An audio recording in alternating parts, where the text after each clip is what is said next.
Zaz, I feel like I'm surrounded by an assortment of hungover, sad people. That the ability to talk about LeBron nonstop for the next couple of years was something that this show was welcoming, and we've lost that ability to do that. And I feel like I'm walking into a broken group of people who really were rooting for something and now can't have it. Doesn't LeBron know how much we were going to say really nice things about him for 2 more years? It was going to be so pleasant for him here. Chris, how are you dealing with the fact that everyone thinks you're a ruiner and a disgrace? You know, a lot of people report things that don't end up being right. That's all I'm going to say. Well, that's not what I asked you, though. I'm feeling okay. I don't feel great about it. I'm kind of just neutral. I'm not like stressing it like some have thought. People are checking in on me, like, are you okay? And I don't know, maybe I'm just I'm perfectly numb to some of this stuff, so I'm good. Because you do it all the time? Yeah. Do you think at this point the risk was worth the reward? Yeah, it was worth it. It was? Yeah, I mean, it was a nice little bump for the... I don't understand this at all, man. That's crazy. You're like, yeah, I see the benefit. I got people's attention. Got some followers out of it. I mean, what? All right, Dan, if we're going to do this, a few weeks ago, Dan reported the Heat are doing it this year for Giannis. What have they done since then?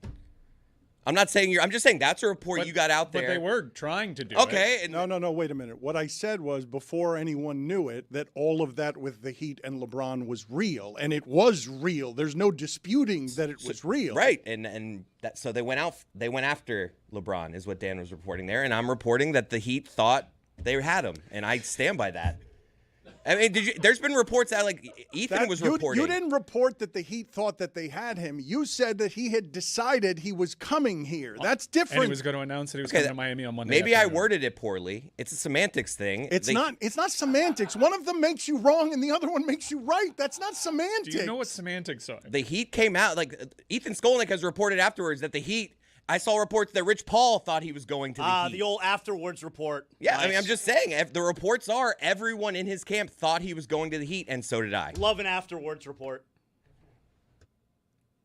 Roy, can you just get me the sound that was the foundation of this report? I don't know what a source is.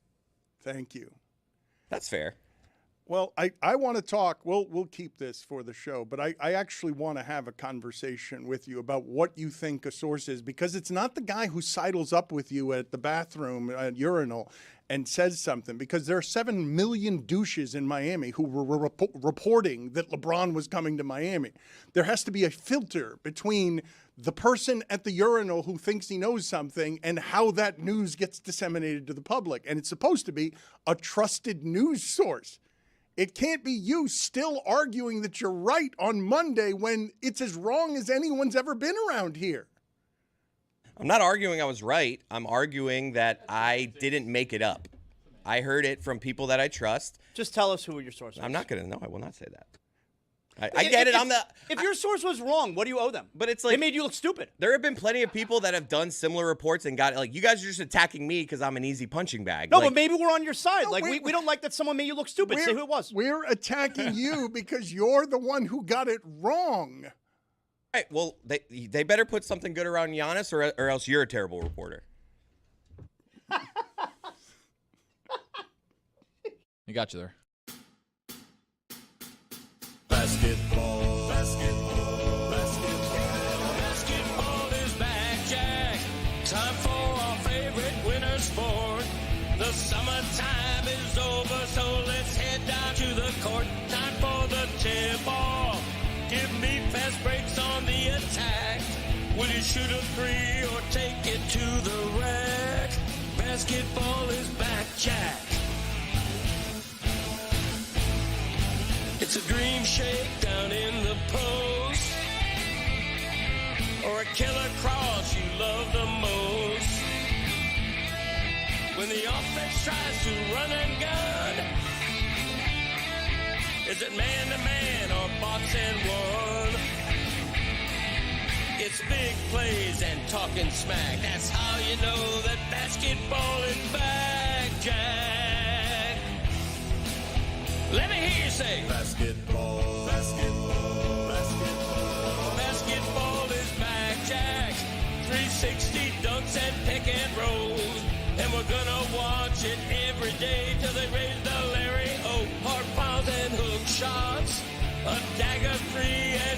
shack. If you say this game's the best, I'll say it's a gag. Basketball is back, Jack. Basketball is back, Jack. Basketball is back.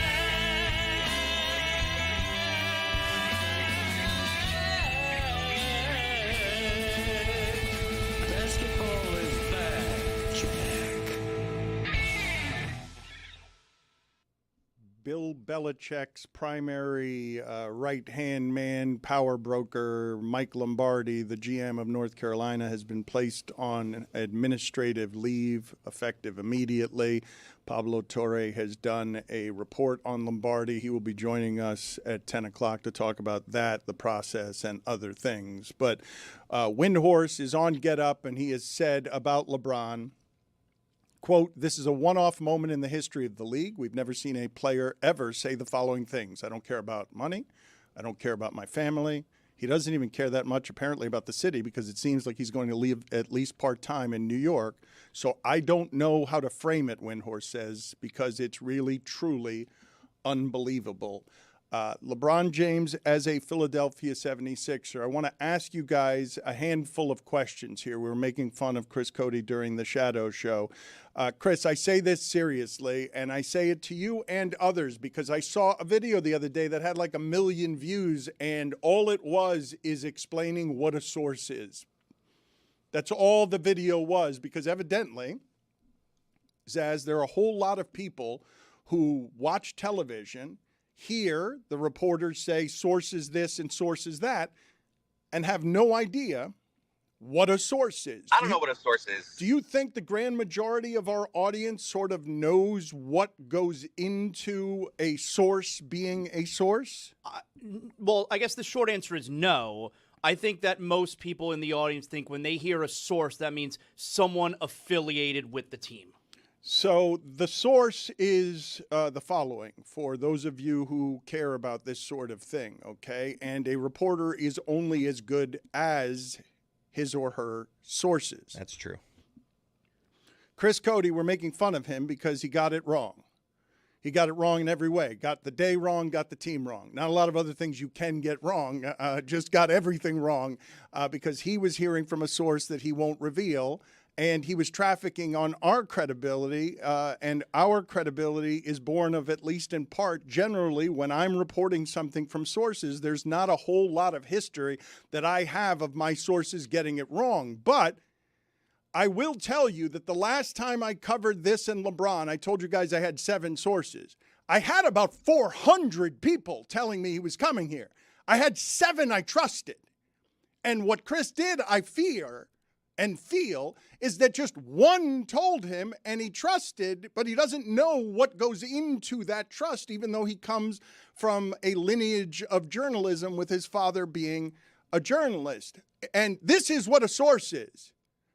Do I trust you enough that if I get embarrassed here, I still won't reveal who it is you are? I trust you so much that I'm putting my credibility up against the fact that I'm protecting your anonymity. So I'm trading my credibility for your information. I'm going to protect you, but it's because I trust you so much that you're not going to embarrass me. I believe your information is credible. And so the pipeline, and I think this is important in the modern age because we're getting really confused in the age of disinformation of what's true and what's not true.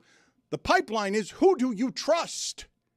Not just who do I trust, who do you trust with your information? And Zaz has been saying for months, and now everybody's been saying for months, nobody who's reporting from sources knew shit here. Nothing. Because even Rich Paul, who would be a good source, if he's telling me something anonymously, I would believe him as a source and protect him as a source if we have a relationship where he's not likely to embarrass me on purpose. Rich Paul was saying until the last minute he thought it was going to be Miami that LeBron chose. No one knew anything. Like, no one knew anything. At various times over the last few weeks, reporters were saying Cleveland right now is the favorite. Miami right now is the favorite. Golden State right now is the favorite. Not a single person said at any juncture that Philadelphia is the favorite. So you have people out there who are either straight up lying because they want to have their name in the game and hopefully they end up being right and look informed, or they're just getting terrible information. No one knew shit this whole time. In this particular case, though, the only people who can know, it's like a really tight circle of people who would know, and everyone else has to talk about it because it's the person in American sports who has dominated the entire country when it comes to sports talk for the last 20 years. It's been when you think about what this run has been for him, it makes no sense that in the history of sport, there has never been someone at this contract relative to everyone else's contract that gets this much attention for the signing of this contract. This is the biggest bargain in the history of free agency. The fact that you bring this, never mind that it's a top 25 player, everything else that comes with the top 25 player, that means attention economy. It means every single one of your sports talk businesses in Philadelphia is celebrating today because LeBron James basically helped build this thing that we have here because he came to Miami when he came to Miami and allowed Miami to be a market that was national with ESPN when none of our other sports teams deserved national coverage. And there will be a multi-million-dollar business on the LeBron James farewell that they will get to capitalize on. Maybe. The amount of money that the Sixers got for $3.9 million doesn't make a lot of sense to me in this respect, Zaz.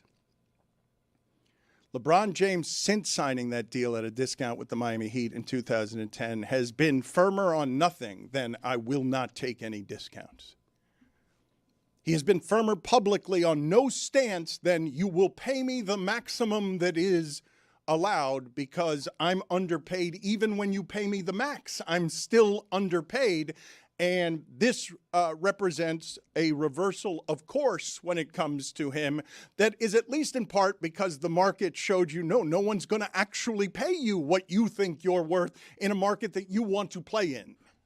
Well, the teams that were in it did not have a max contract to give him, but as firm as his actions were over the course of his career, that's how firm his words were via Rich Paul. Rich Paul said weeks ago, money does not matter, and everybody met that with skepticism. I didn't believe it. Everything along the way of Rich Paul saying that he hasn't decided, every single thing that was criticized, oh, no, you guys know exactly where you are, came out to be true. Rich Paul didn't know, LeBron didn't know. Let me, though, offer you a bit of perspective here on what Rich Paul did know earlier than the rest of us. He said out loud that money's not a factor when he realized they weren't going to get what they wanted anywhere in the world. Like, he didn't say that because that's where they entered the proceedings after leaving the Lakers. The Lakers broke up with him, and then they started framing everything, and they realized that the moment that the Lakers broke up with him, they had a decent idea of where the money was going to be and how much it was going to be, and so they started with the narrative of money doesn't matter when it's mattered a whole lot the last 20 years. They knew the amount of money that was going to be available, and it was a lot less than what they wanted. The market spoke early on this. Yeah, but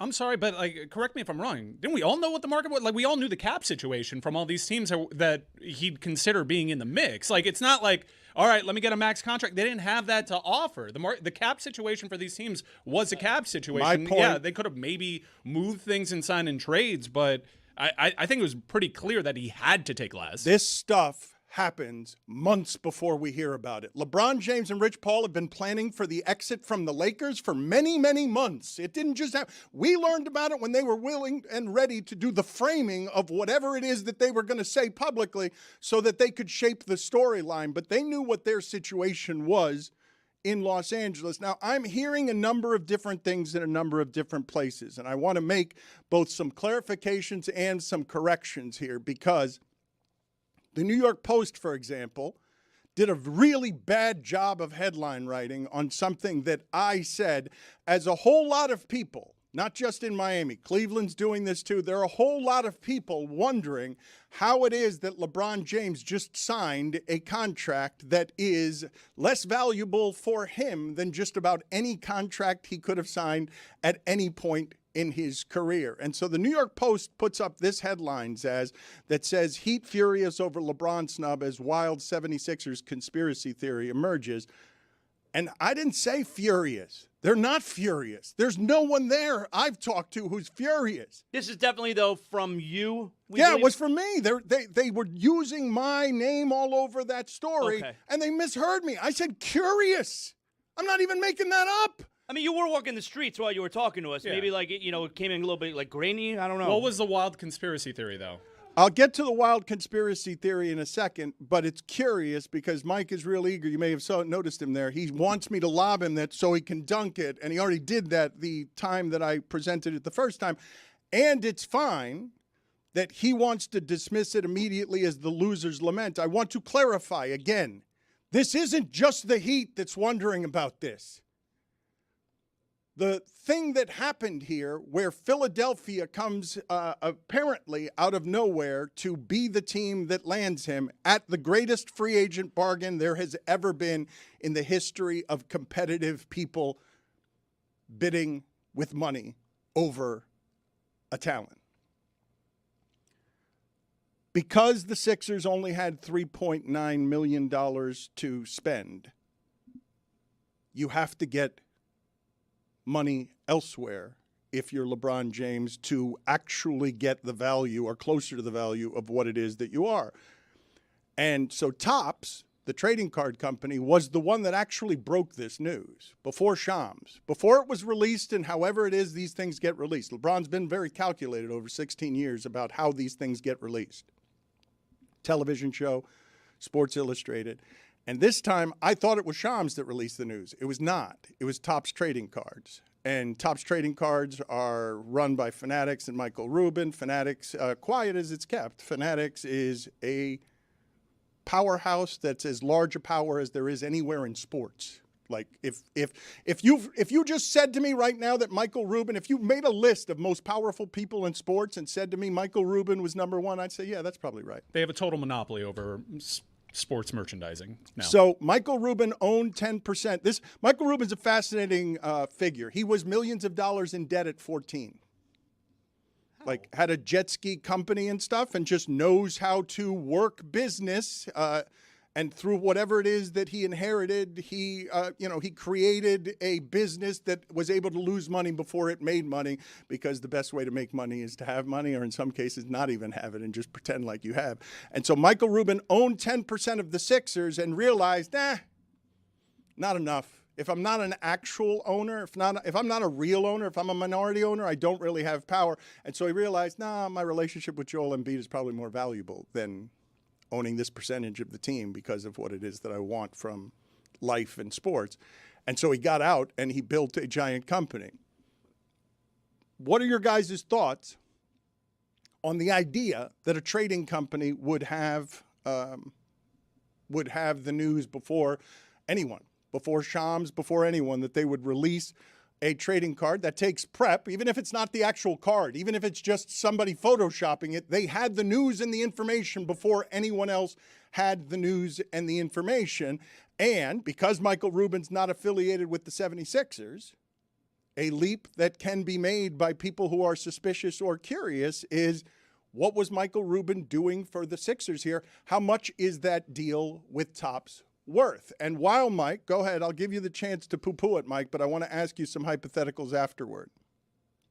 Are you alleging that the Heat's contention is? I'm not saying the Heat anything, okay? I'm not. Right. Don't make this about just the Heat, because there are plenty of people talking about this. It's not just some. I'm sorry, I just read the New York Post. It just said Heat.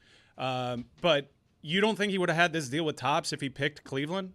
I don't know what the deal is. What is being insinuated here is that there's some sort of cap circumnavigation via Topps that would only exist if he picked the Philadelphia 76ers. And I believe wholeheartedly he would have had that deal with Topps wherever he chose. Okay, but you don't know what the deal is. I know what the deal played out to be, which was Topps got to announce where he was going. No, you don't know what the deal is. If I told you right now, just in the hypothetical, if I told you that deal goes for X usually, but Topps said, no, we'll give you $50 million. Like, what's the number I have to put it at where I get your attention on, like where I get your attention in the space where they gave Kawhi how much to not plant trees on the side? Like, what's the number I have to put it at for you not to poo-poo it because Michael Rubin, let's say all hypothetical, But let's say Michael Rubin badly wanted to get him to the Sixers and has all the money in the world and is the most powerful man in sports. What do I have to put the number at beyond what the number normally is to get your attention on, not sure if that was kosher? Fanatics spends a ton of dumb money. Did you not see how their the flag football investment went? I think we have to Fanatics Fest. find if there's a connection between Fanatics and the Sixers still, right? Well, the thing is, Michael Rubin had to divest from the 76ers. And if you actually want to look into like weird stuff, there were a whole bunch of rumors about James Harden picking the 76ers and his close relationship with Michael Rubin. Michael Rubin clearly had to divest because he had a lot of close relationships with athletes that probably complicated his investment in the Philadelphia 76ers. If there was an incentive to pick the 76ers because he's friends with Philly ownership and ends up being a 76ers fan, yeah, that's worth looking into. But I don't feel like, and I think that this should be the standard unless totally disproven after a thorough investigation, I don't think that the number attached to his Topps deal would be any greater or less if he picked another team. And I think to suggest that is pretty irresponsible. And I think for teams that ended up losing, teams that went on the record saying LeBron can make his own decision,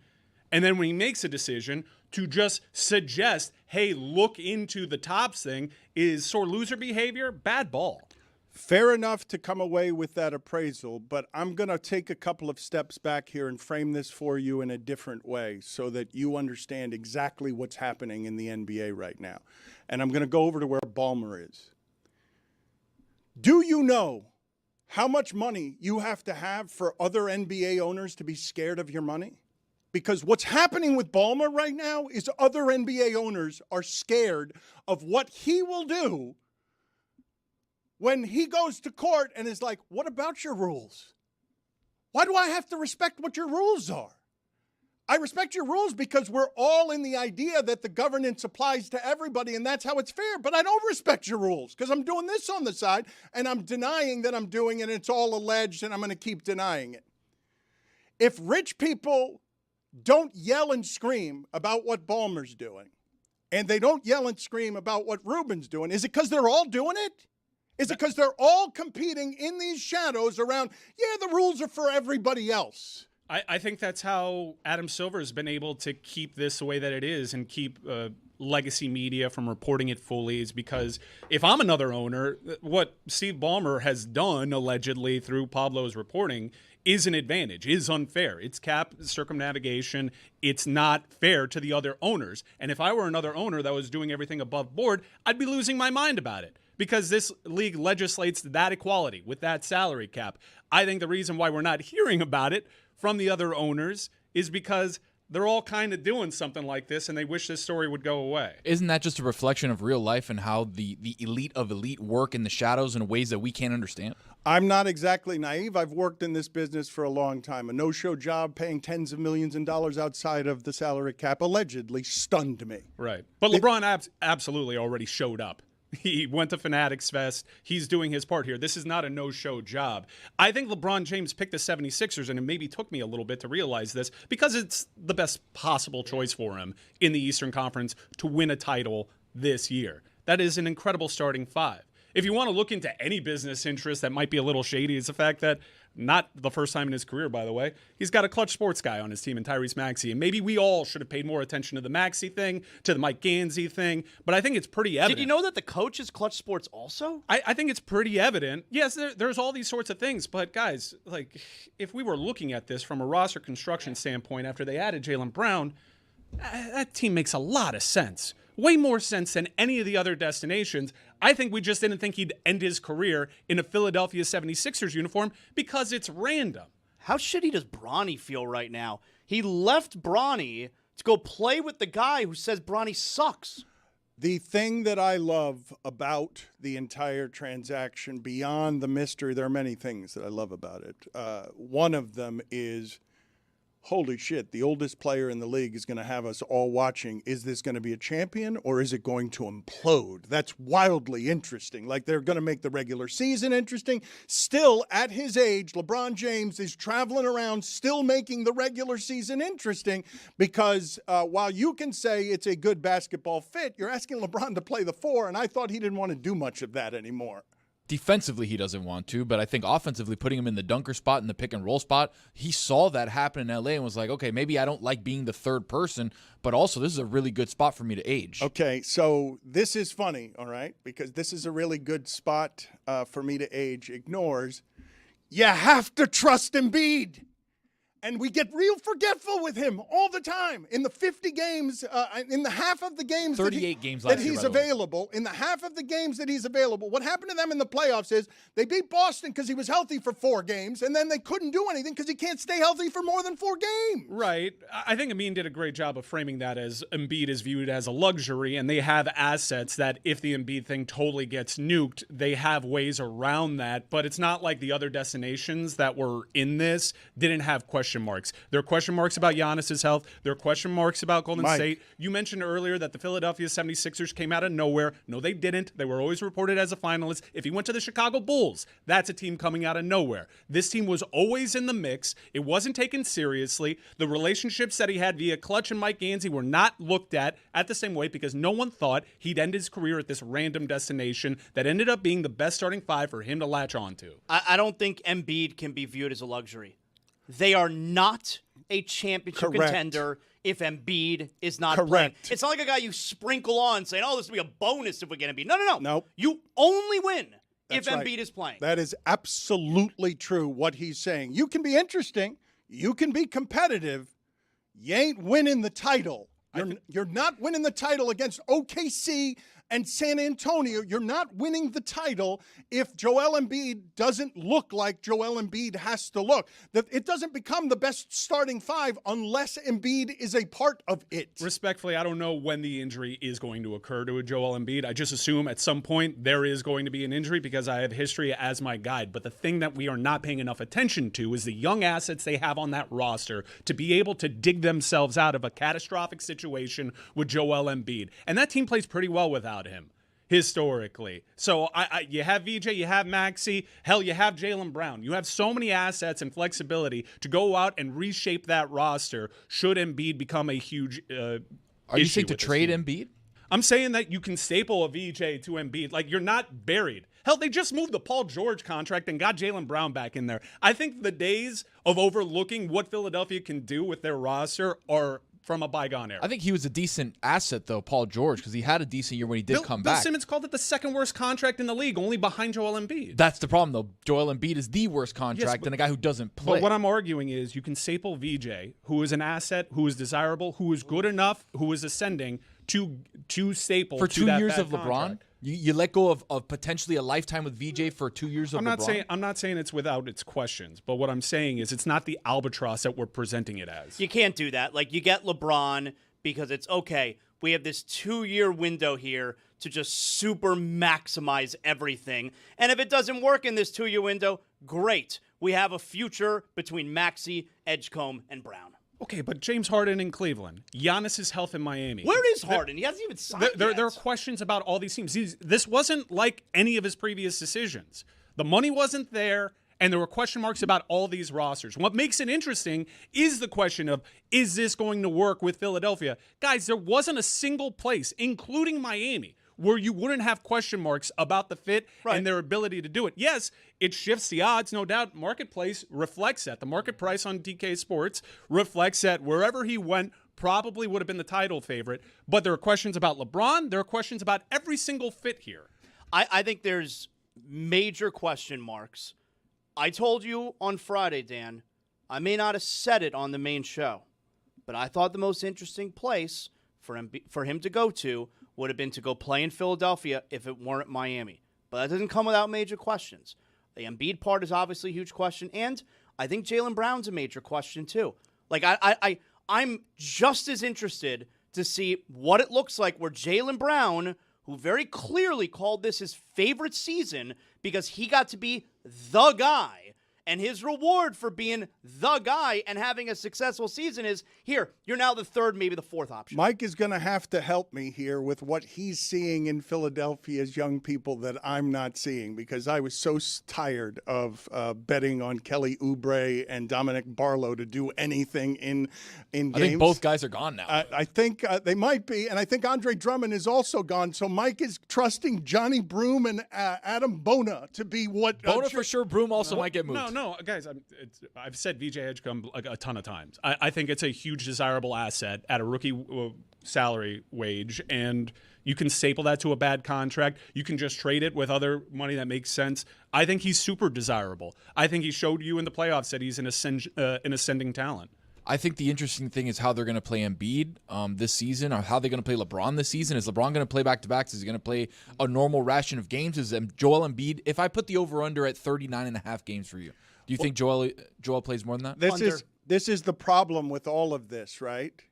Man, Edgecombe looked good whenever Embiid wasn't playing, but the Sixers weren't very good. Like, it was Edgecombe and Maxey, and they were doing whatever they wanted So out fast. there. So fast, the two of them, and like, oh, look, they're a 9 seed. All right, but now you have LeBron James and Jaylen Brown on that roster. Yeah, and I wonder. Which matters. Yeah, it does matter. But the thing that I wonder about before we get to this Jason Tatum sound that may or may not have been passive aggressive is you've seen the tweets about Jaylen Brown. How did he like being Robin in Boston? Now he's going to be Alfred in Philadelphia. That's a bar. Because you just all those guys. Highest end of the league in usage rate when they play. All of them. Jaylen Brown, Maxey, LeBron, Embiid, everybody but Edgecombe. Edgecombe never looks better to me than when no one's out there playing with it. Right. So we've highlighted that throughout this entire process, it turns out Rich Paul and LeBron James were telling the truth. Everything that they said kind of played out. And part of the reason why he didn't pick Miami, you can have your conviction and say, I still believe that Miami is a better fit for LeBron James. But part of the reason that he didn't pick Miami, according to the people that matter, was he'd already done that. And to go back to a place that you won wasn't as appealing because you can undo some of the feelings there. That's one of the reasons that he gave for not picking Miami. I think we can understand that. I want to, though, correct you, or I guess it's not even a correction, because I agree with you in general about them telling the truth. Yeah. But what they were doing more is shaping it. They were shaping it, and so it became the truth. But it's not the truth that he didn't want to go back to the Lakers and continue to do things there. They didn't want him there anymore, and they immediately shaped it as, I want to see what else is out there. And that's when the money talk started to change after they sniffed around, because I'm telling you, these things happen months before we hear about them. It's just when I look at it, and I separate myself from the emotion. And look, the homer in me thinks that if he picked Miami, Miami would have been in that conversation in the East and could have added to the roster and ultimately would have been in the mix as a champion. I really believe that. I wish he picked Miami. I'm saying that right now. But if I can separate myself from that emotion, I think LeBron James picked the best possible landing spot of the teams that were reported to be in that mix to help him win a championship this year. And he said as much in his statement. Yeah, I don't know about all that truth stuff. This feels to me like one of those, this is my truth. So this is my truth, so this is what's real. Then it can be a rationalization, but it's not. We're debating whether or not it's a right fit. And for that to be clear consensus, then to suggest that there's a tops thing or something that's not above board going on here just sounds like loser talk to me. Like, Mike, you think LeBron made his decision 1 a.m. Friday morning? That's when he finally made it, 1 a.m.? No, I mean, it's been reported that Shams messaged Pat McAfee, hey, you're going to want me on later today. So, I mean, these deals probably came together, and there was industry chatter. I remember I checked the DraftKings Sports app one random day, and the price on Philadelphia was really inflated post-Fanatics Fest. And I was like, what happened here? There was crazy line movement. And then it shrank back down. Mike, I'm going to keep correcting your word choices as your word choices allow you to arrive at loser talk, when you call it loser talk, because you say suggesting and intimating.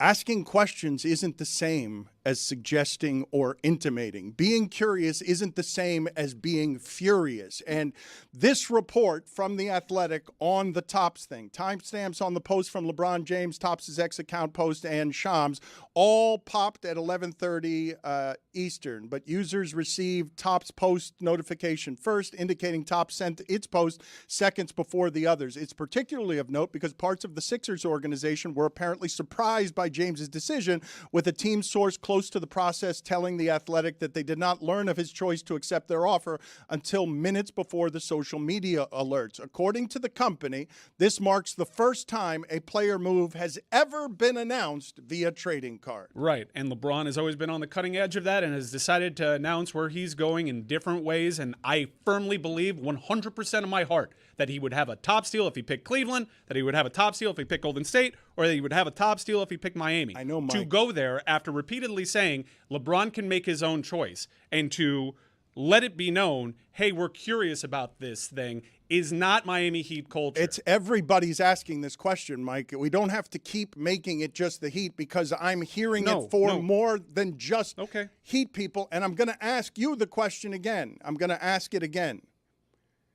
If tomorrow, hypothetically, someone reports as fact that the Tops deal is worth, how much more do I have to make it than the average deal? Because it can be argued LeBron James is a bigger star than anybody, and so he's worth any amount of money that you want to pay him for a Tops card. But where do I have to put the number to get your attention on saying, you know what, that is curious that it would happen that way? Nowhere. Unless he got more money to go to Philadelphia, we're having an irresponsible conversation. It's an irresponsible thing for a professional organization to posit that LeBron James picked a destination because of a Tops deal. You're using words that aren't being used. Okay, to curiously posit that he picked a destination because of a Tops deal. He's the biggest star in sports. He was going to have an endorsement deal with Tops regardless. Just move on. He picked another team, and he picked another team that makes a ton of sense. For a team or a fan base to question what's going on here when the guy at most could have made $8 million. It's not like the difference was $4 million. There's nothing shady going on here. If you want to look into fanatics and their monopoly over the sport, yeah, go right ahead. If you want to look into the James Harden signing of several years ago, go right ahead. But he picked Philadelphia on merit. There's a very strong argument for it. He didn't pick other destinations. He gave explanations as to why. It wasn't just basketball fit. Though, if you have injury questions about Joel Embiid, you can have injury questions about Giannis Antetokounmpo. He picked Philadelphia because what he said was, this was the best roster to help me win now. It was better than Miami's, and he also didn't want to go back to Miami for some emotional reasons as well. I'm going to pair that, as he says, on merit, makes total sense, with the guy who's been covering LeBron as an expert since high school. This is a one-off moment in the history of the league. We've never seen a player ever say the following things. I don't care about money. I don't care about my family. He doesn't even care that much, apparently, about the city because it seems like he's going to live at least part-time in New York. So I don't even know how to frame it because it is, and this is Brian Windhorst, who's covering him since high school, really, truly unbelievable. And now Mike, with a weekend to sleep on, is like, I saw it coming all along. It's on merit. No, I'm not saying I saw it makes total sense. While Windhorst is still on Monday saying this is unbelievable. Okay, well, if you're going at me for saying that this makes sense, I like my hand. It makes total sense. They did not come out of nowhere. They were a finalist reported the entire time. And you could say not caring about money with whatever destination he picked, because the money wasn't there to reflect his fair market value. He could have maybe made a couple more $1 million down here in Miami. That's it. So very clearly the money didn't matter. I don't believe he doesn't care about money. You know why? Because he's been telling me for 15 years publicly that it does. He doesn't need to care about salary that he's getting because he knows I can get endorsement deals That's right. anywhere. He didn't have to care about it for the last 15 years, and he still cared about it every single time. Said, you will not pay me less than the maximum. Guys, it's pretty obvious why he picked Philadelphia. He told us as much. I know, but Windhorst is saying it's still unbelievable. Yes, it's unbelievable. Look at it. Look behind you. Look at that Photoshop of him in a Sixers uniform. This is crazy. He's ending his career in Philadelphia. It's random. They weren't taken seriously as a leader this entire time. But I think with altitude on the situation, we get it. I do think that there's got to be a Laker fan after he signs for the minimum in Philadelphia who says, You couldn't have played for the minimum 1 year with us. 1 out of 8. You had all the money in the world after you signed with us. You couldn't do it for 1 year and let's see what other pieces we can put around you and try and win here. Like now, Philadelphia, you don't know them shit. They don't know you shit. Now is when you're going to be minimum salary guy? This is the thing that I would say here, because the Lakers have been telling everybody who didn't get LeBron, that where there are relationships, hey, there's some bullets you dodged there. And nobody has any questions about what he is on the court, right? But what he brings off the court can be a handful for an organization. And there were plenty of Heat people who were not sold on welcoming all of that back to them.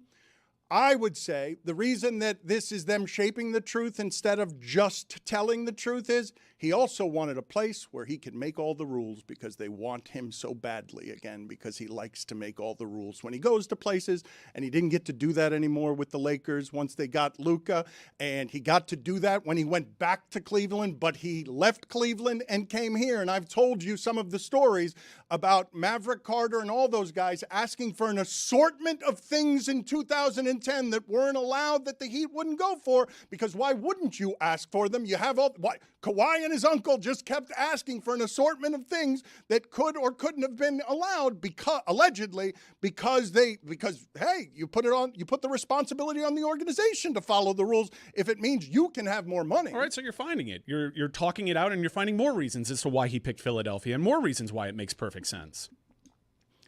The rules, making the rules, that's not being reported by anybody. It's not being said by anybody as the agent and the story shape the entirety of the narrative, because they can, at least in part, because they're the only ones who have any real information, unlike Chris Cody.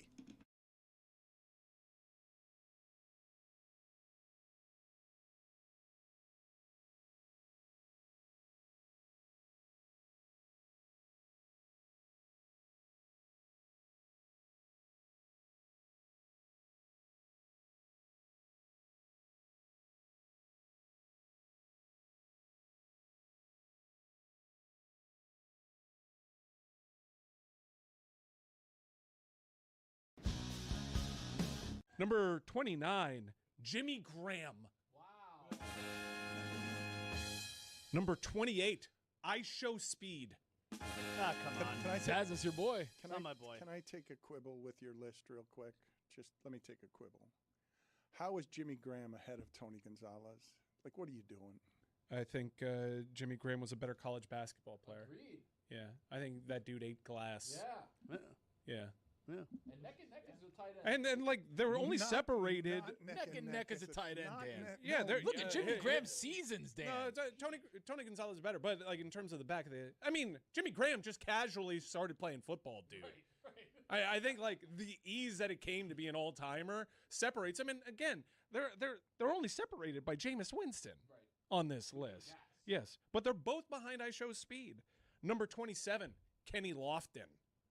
You've fallen in love with I Show Speed. I think it's an incredible story. You've come around on him. No, Stupid story. I've always been in on him. The guy was barking at people in front of like a couple dozen Twitch streamers, and then he's playing before the World Cup.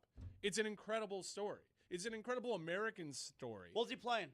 He was playing one of his songs. You haven't been always in on him. You've been what Zaz is presently, where you were saying to yourself, what is it about this guy? And then the first time you actually got informed, you're like, oh, I get it. No, the first time that I put effort into like watching it and the stuff that he does, and admittedly, What's he do? It's not for me. It's skewed to a younger audience, but he's a master when it comes to engagement, and it's also like he doesn't have the chops. Like he puts himself out there, things that can embarrass him. I think the production when he goes on tours, it's some of the great organic content that's out there, really genuine funny moments that come from improvisational skills. His team around him is incredible with the content. Don't He waved Yeah, his I hand. did. No, I think when he goes on tour, I shooed you. he gets like Michael Jackson level reaction. Really? He gets Michael Jackson level Yes. reaction? Yes, he Michael does. Jackson. Yes. The king of pop. Yes, he does. Michael Jackson. Michael There's Jackson. Michael Jackson, and there's I Show Yeah. Speed. Similar response. Similar response. Similar know crowd ball. reactions. You don't know ball. Michael Jackson, I Show Speed. Okay. You sound like an embarrassing Okay. person. You sound old as shit. Kenny Lofton played for Lute Olson's Arizona Wildcats. He was really good. Number 26, Patrick Mahomes. The bloodline.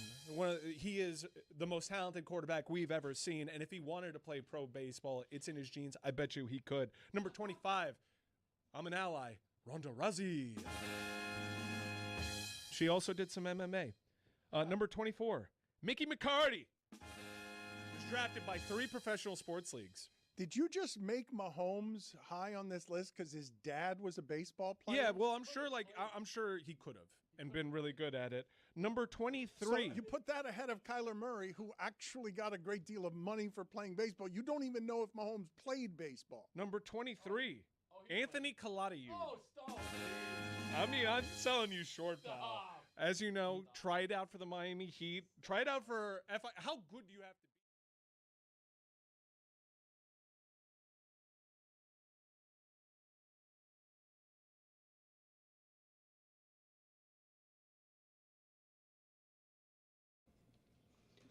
This episode of the Dan Le Batard Show is presented by DraftKings Sports. DraftKings, the crown is yours. Before we get to some sound from Jason Tatum at a kids camp that sounds like it's passive-aggressively directed at Jaylen Brown, I want to put in front of you guys another story that I feel misrepresents what I think, what I said, and how I feel. So in the first hour, I'm telling you that the New York Post is reporting that I say the Heat are furious over something when it's a whole lot of people and they're curious, not furious. I understand how that mistake can happen, but I never said they were furious because I didn't talk to anybody who was furious. There was nobody I spoke to who was furious.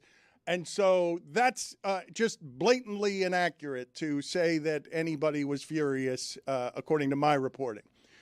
But the big lead had a headline, and I did not read this story because I have checked out for a while on reading things that are about me, at least in part because there are so many bad faith agitators who are just sort of using anything I say in order to write the story that they want to write. And my entire life, Zaz, I've been the one who has been arguing in defense of the media when people just do the blanket claim of the media is biased. And I say, no, some of the media is biased, but there are a great many people who are aspiring to objectivity, even though it's a bit of a human illusion.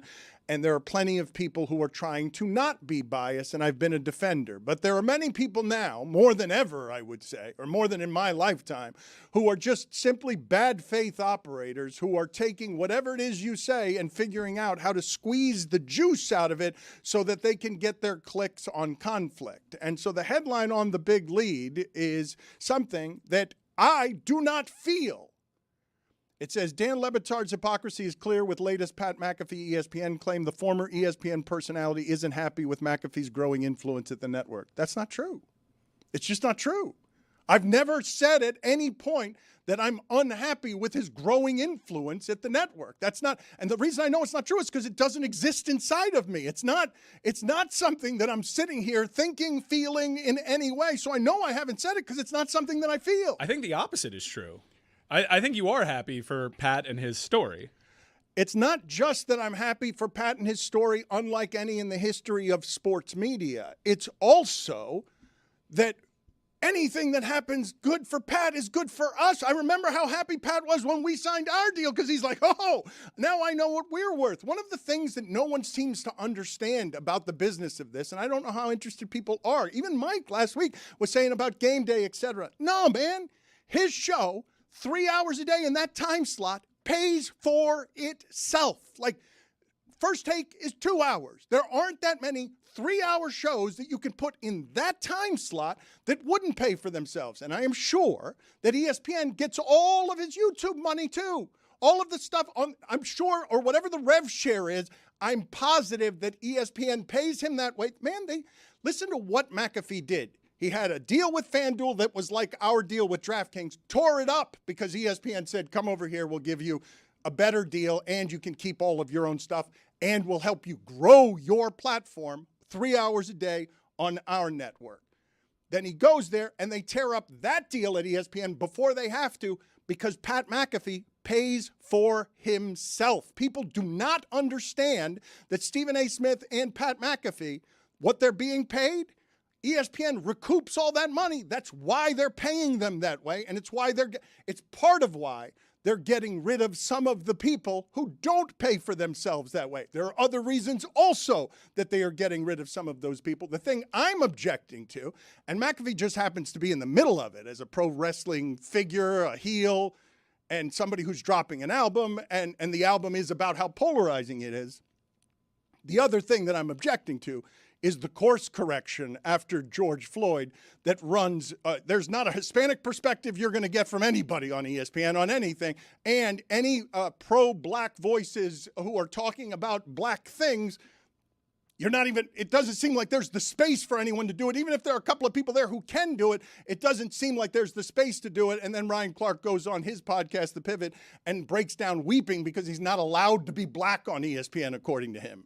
So I read the whole thing. I know you didn't. I think the way that the headline is framed is really unfair to you. But then I read the article, and look, you said those things. And when you were saying those things, I'm like, man, someone's got to run with this because Pat's a lightning rod, and anytime you weigh in on the media, people feel like they have license because it does numbies. You get the clicks. So I was like, man, this is probably not going to go a good way for Dan. They didn't misquote you.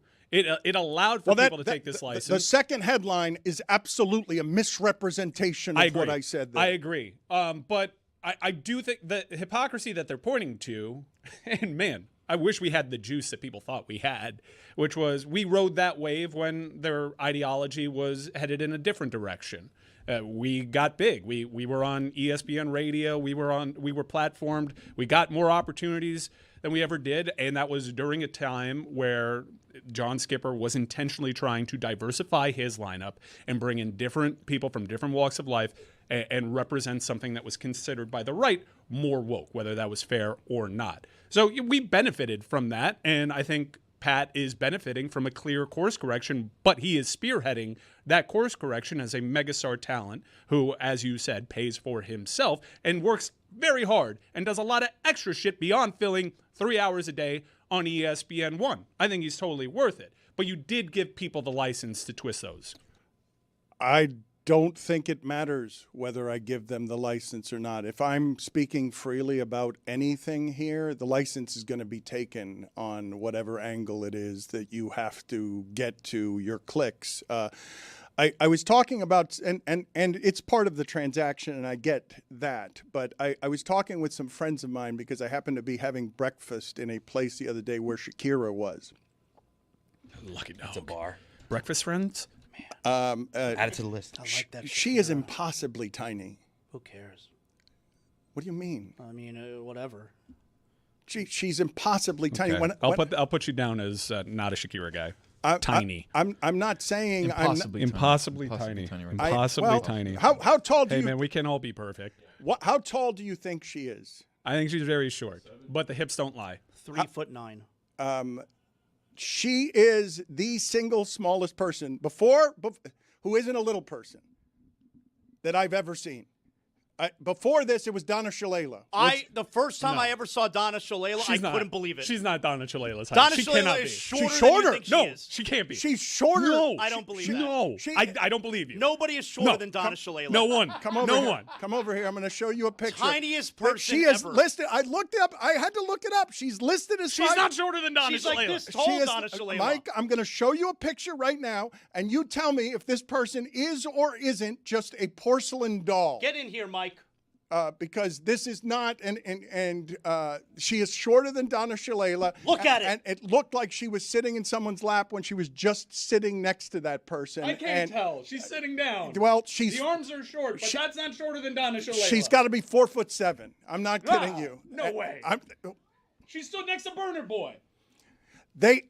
When I saw her, I thought to myself, she is perpetually placed next to people who are very small, so no one will know how small she is. There is simply no way that the world at large knows how tiny Shakira is. IMDb has her at 4'11" and 3/4, so about 5 feet. Nope. I saw what I saw was her 4'11". listed at 5. 3/4 too. How did IMDb get that? Look, there's no one who's 5'11" and a half, and there's no one who's 4'11" and a half. Those are all lies. Like no one. 3/4. There's no one. There's no one on earth who's 5'11", who says they're 5'11" and a half or 4'11" and a half. That's how you know that that's a lie.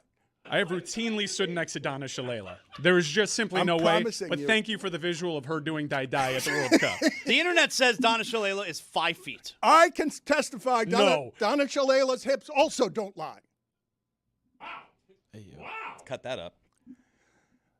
The story, though, that I was headed toward is that's a level of fame that is wildly uncomfortable, and I don't know how many people would just want that level of fame because there were bodyguards, there were a whole bunch of things around her. But I was saying to Valerie, the reason that I like the place that I occupy with fame being just very small is that what I got in New York, and it's all I got in New York, and it was lovely to get in New York, was WFAT! You're finally popular in New York as a noted Knicks guy. Oh, let's play the Jason Tatum sound here. Who could this be about? Like this thought that's in his head is only in his head for one reason, right? Being a leader doesn't mean you know it all, right? I don't know it all. I'll be the first person to say that. Being a leader is being comfortable with raising your hand like, Ms. Hope, I don't know. Can you explain that to me? I don't know X, Y, and Z. I want to learn, right? If somebody been around somebody that feel like they know it all, I don't want to be around that person, right? I don't want to get the smartest person in the room. I'll learn from somebody else. That's unfortunate if he didn't mean that. Because he picked the exact words that were reported about Jaylen Brown being the smartest guy in the room. Yeah, I mean, he's either taking a shot at Jaylen Brown or he's stupid. Because you'd have to be stupid not to understand how that's going to be perceived. He's helping the kids out there. Like Coach Tony Fiorentino across the street, make your bed, do your thing. Like Jason Tatum's just trying to help out kids. Be like, hey, don't be the cool guy. Raise your hand. Say I don't understand something. Don't try to be the smartest guy in the room. It's helping. As a businessman, Kevin Hart, who wants to be a billionaire, articulates many of the same thoughts of loving to walk into rooms and wanting to be in rooms where he's not the smartest person because he wants to do learning from people who are smarter than him. But the thing that's being attached to Jaylen Brown, as far as I could tell, Colin Cowherd, who has exactly zero Celtic sources, was making that argument, saying that Jaylen Brown is giving off that he thinks he's the smartest guy in every room. There hasn't been anyone else saying that, and I've told you before, I'm really uncomfortable with some of that analysis because it's a dog whistle a couple of steps short from uppity. Like, oh, you think you're that smart? Oh, you're not that smart. Like being smart's not a bad thing. Thinking you're smarter than everyone is a bad thing. I don't think Jaylen Brown thinks he's smarter than everyone. I think Jaylen Brown is just smart. And so using that as a smear, using that as a scalpel to cut somebody, it bothers me. But you don't think that can be an accident? Because Jason Tatum would have been fine until that last sentence. Smartest guy. I don't need to be the smartest guy in every room. I think he would have gotten away with nobody picks up that sound if he doesn't use that as the last sentence. We did play audio of Jaylen Brown responding to that criticism, and he didn't exactly deny it. He was just like, yeah, that's not really a high bar. Athletes are dumb. He did do that. I am the smartest guy in every locker room. Yeah, is I'm the what smartest he guy. was saying. He didn't deny that he thinks he's the smartest guy in the room, but that's just because athletes are dumb. Well, I don't know whether you guys think – I don't know how you guys think of Draymond Green. I actually think that Draymond Green is very bright and also happens to have a temper problem. But I happen to think he's bright. And maybe you don't think that. He says, no, Jaylen Brown's really smart. It's book smart. It's street smart. It's all the smart. It's intellectual IQ. It's emotional intelligence. Like it's all the kinds of smart, which is not something that I associate necessarily with Jason Tatum. And I do think that smart, too smart, can be unlikable and threatening. I think that both of those things are in play where just, I don't think it's a flaw to be too smart. I don't look at that as something that you can use to wield and cut somebody with. You're too smart. But for people who aren't, it can be threatening. And so you think what there? You think he's absolutely, no question about it, it's not a mistake. He's telling a bunch of kids, I'm not Jaylen Brown. You think that's what he's teaching the kids? Don't be Jaylen Brown, be me. You think that's his message? I think he's doing both. I think the advice that he's given there is sound advice. I think he's giving good advice to those kids. And at the same time, one of the criticisms during this whole thing between Jaylen Brown and the Celtics was, this is before the trade, why hasn't Jason Tatum said anything? He's completely quiet. Why is he not defending Jaylen Brown here? Oh, well, it must be because he actually agrees with the Celtics and he aligns with management that it's kind of enough of Jaylen Brown. And the first time that, have we heard from Jason Tatum before this camp? The first time we hear from him upon giving sound advice to kids, he's also using the exact same words that would lead us to believe that he's talking about his former teammate. I should say, not wanting to be the smartest person in the room is a noted cliche. It is great mentorship advice to give to kids. It is a credo that I live by, not wanting to be the smartest person in the room. I want to surround myself with people that are smarter than me, and I learned that from a cliche that was handed down to me from my dad. So I know that you can look into this, but is this a curiously, furiously situation? He's just espousing a noted cliche. The same way LeBron was when he said to trust the process at Fanatics Fest. And then ends up in Philadelphia. Another basketball story that Udonis Haslem was resurrected this week, because I guess we were talking about Bam and Tyler and fights, and Udonis Haslem was talking about how common fights are. Pat Riley, when he sat down with us here, also was talking about how common fights are. It was actually Ray Allen who taught me a great deal about the idea of, hey, we're not in our feelings around here. Like, if something needs to be solved, two people will go to a fight and then the fight will be over and it's solved. Like, it's not, I would think that if any of us around here got into a fist fight with each other and somebody just took an unholy beating, I would think that whoever took the unholy beating would hold on to it for the rest of their lives. That's not quite how sports works. And so Udonis Haslem was telling the story about James Johnson. James Johnson, for those of you who do not know, is the baddest man in the history of the Miami Heat, Udonis Haslem included. There's never been somebody who has been more actually menacing than James Johnson. James Johnson, also a great reference point when Zaz thinks that our athletes could win all of the soccer games if all our athletes played soccer. James Johnson, an unbelievable athlete who was just okay at basketball.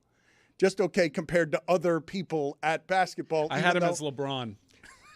James Johnson should have been one of your top 52 sports stars. One of them should have been, I believe he's undefeated in MMA. I believe he has fought a couple of professional fights, and I don't believe that he has lost. But Udonis Haslem is telling the story, and we don't know who the teammate was, of there being an issue with James Johnson, and the way it was solved is outside afterward, okay? And then James Johnson just beat the holy hell out of that teammate. I ain't gonna say no name, but somebody on our team called JJ a JJ said, JJ said, him up in the locker room. Hey, listen, this real talk. Him up in the locker room. This JJ say, hey, you gotta see me after practice. Everybody say, oh shit. Everybody say, oh shit. You know that's like, man, stall him out, Debo. No, man, hold on, man. Here. Man, stall him out, not man. Here. Hey, JJ was already, his mind was made up. He said, not here. That. Not here. Hey, listen, let me tell you if something. Someone tells you they gotta see me after Man, listen. Hey, listen, let me tell you something. That people with neck tats, you know, all right here and all that. I said, yeah, you off the chart. Hey, man, listen, you off man. your rocker anyway. Let me tell you something. Man, listen. That man called that man the I looked at JJ, I said, man, JJ, don't do that. He said, man, listen, stay out of this. Stay out of this, Bam. The funniest part about it, dog, JJ in the balling. JJ I'm talking lumped about that beating man. this man up. Like, he ain't got no kids, no JJ family. lumped that man up quick. Man, listen. Towels flying. You know our equipment manager, Rob. Shout out Rob, man. Shout out Rob. Man, Rob get in there. Hey, man, get away from my towels. you messing up my towels. And I'm just looking at this man balling this man up, and I'm like, man, bro. Listen. JJ got done. He said, you all right? And then walked out. Walked out. This man crying, sniffling. They hugged it out. I don't believe sports are like most workplaces in this regard. James Johnson also was somebody when the basketball got lodged between the rim and the backboard one time, impressed everyone because he kicked it out instead of knocked it out with his hands. What? Yeah, he did it with his foot. He kicked the ball out. I didn't think that a foot. Put it on the poll at Le Batard Show. Can anyone touch the rim with their foot? Yes or no? Can anyone in the world touch the basketball, a 10-foot basketball rim with their foot because James Johnson dislodged a basketball that was stuck between the rim and the backboard? I think Wemby did it this year. So anybody other than that, I don't think so. But Wemby, I think, did it this year. With his foot. With his foot. He kicked it out from where exactly that place is between the... Get the hell out of here. I'm pretty sure Wemby did it. By the way, James Johnson, 27-0, his fight record, 20-0 in kickboxing, 7-0 in MMA. I want to know who the teammate was that he beat up. MMA. So there were 3 M's. This was MMA. It's a bigger league than just merely smaller MMA. league. MMA. Less known.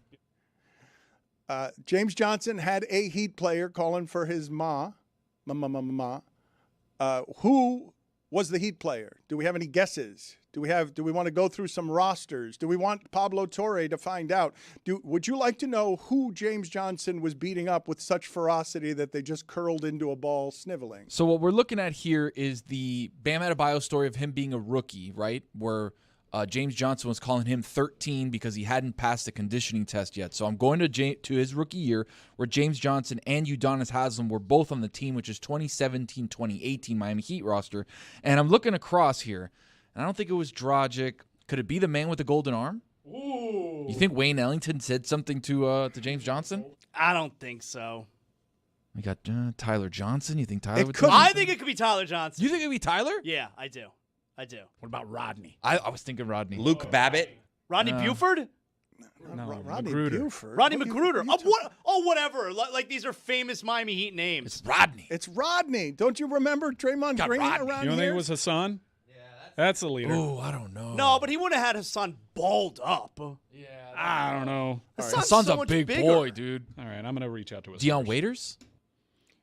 I'm going to start reaching out to some people now, too. I feel like it as could we be talk. Deion Waiters. Derek Could be. Jones. I got Derek 2 Jones that it Jr., could be. While we're looking this up, Roy, please play the stories of James Johnson on with us, just what he grew up around, why his family is a family of fighters. We've got a handful of stories on this front. Play one of them while I'm looking this up. Did you know better as a kid than to talk back to your mother or your father?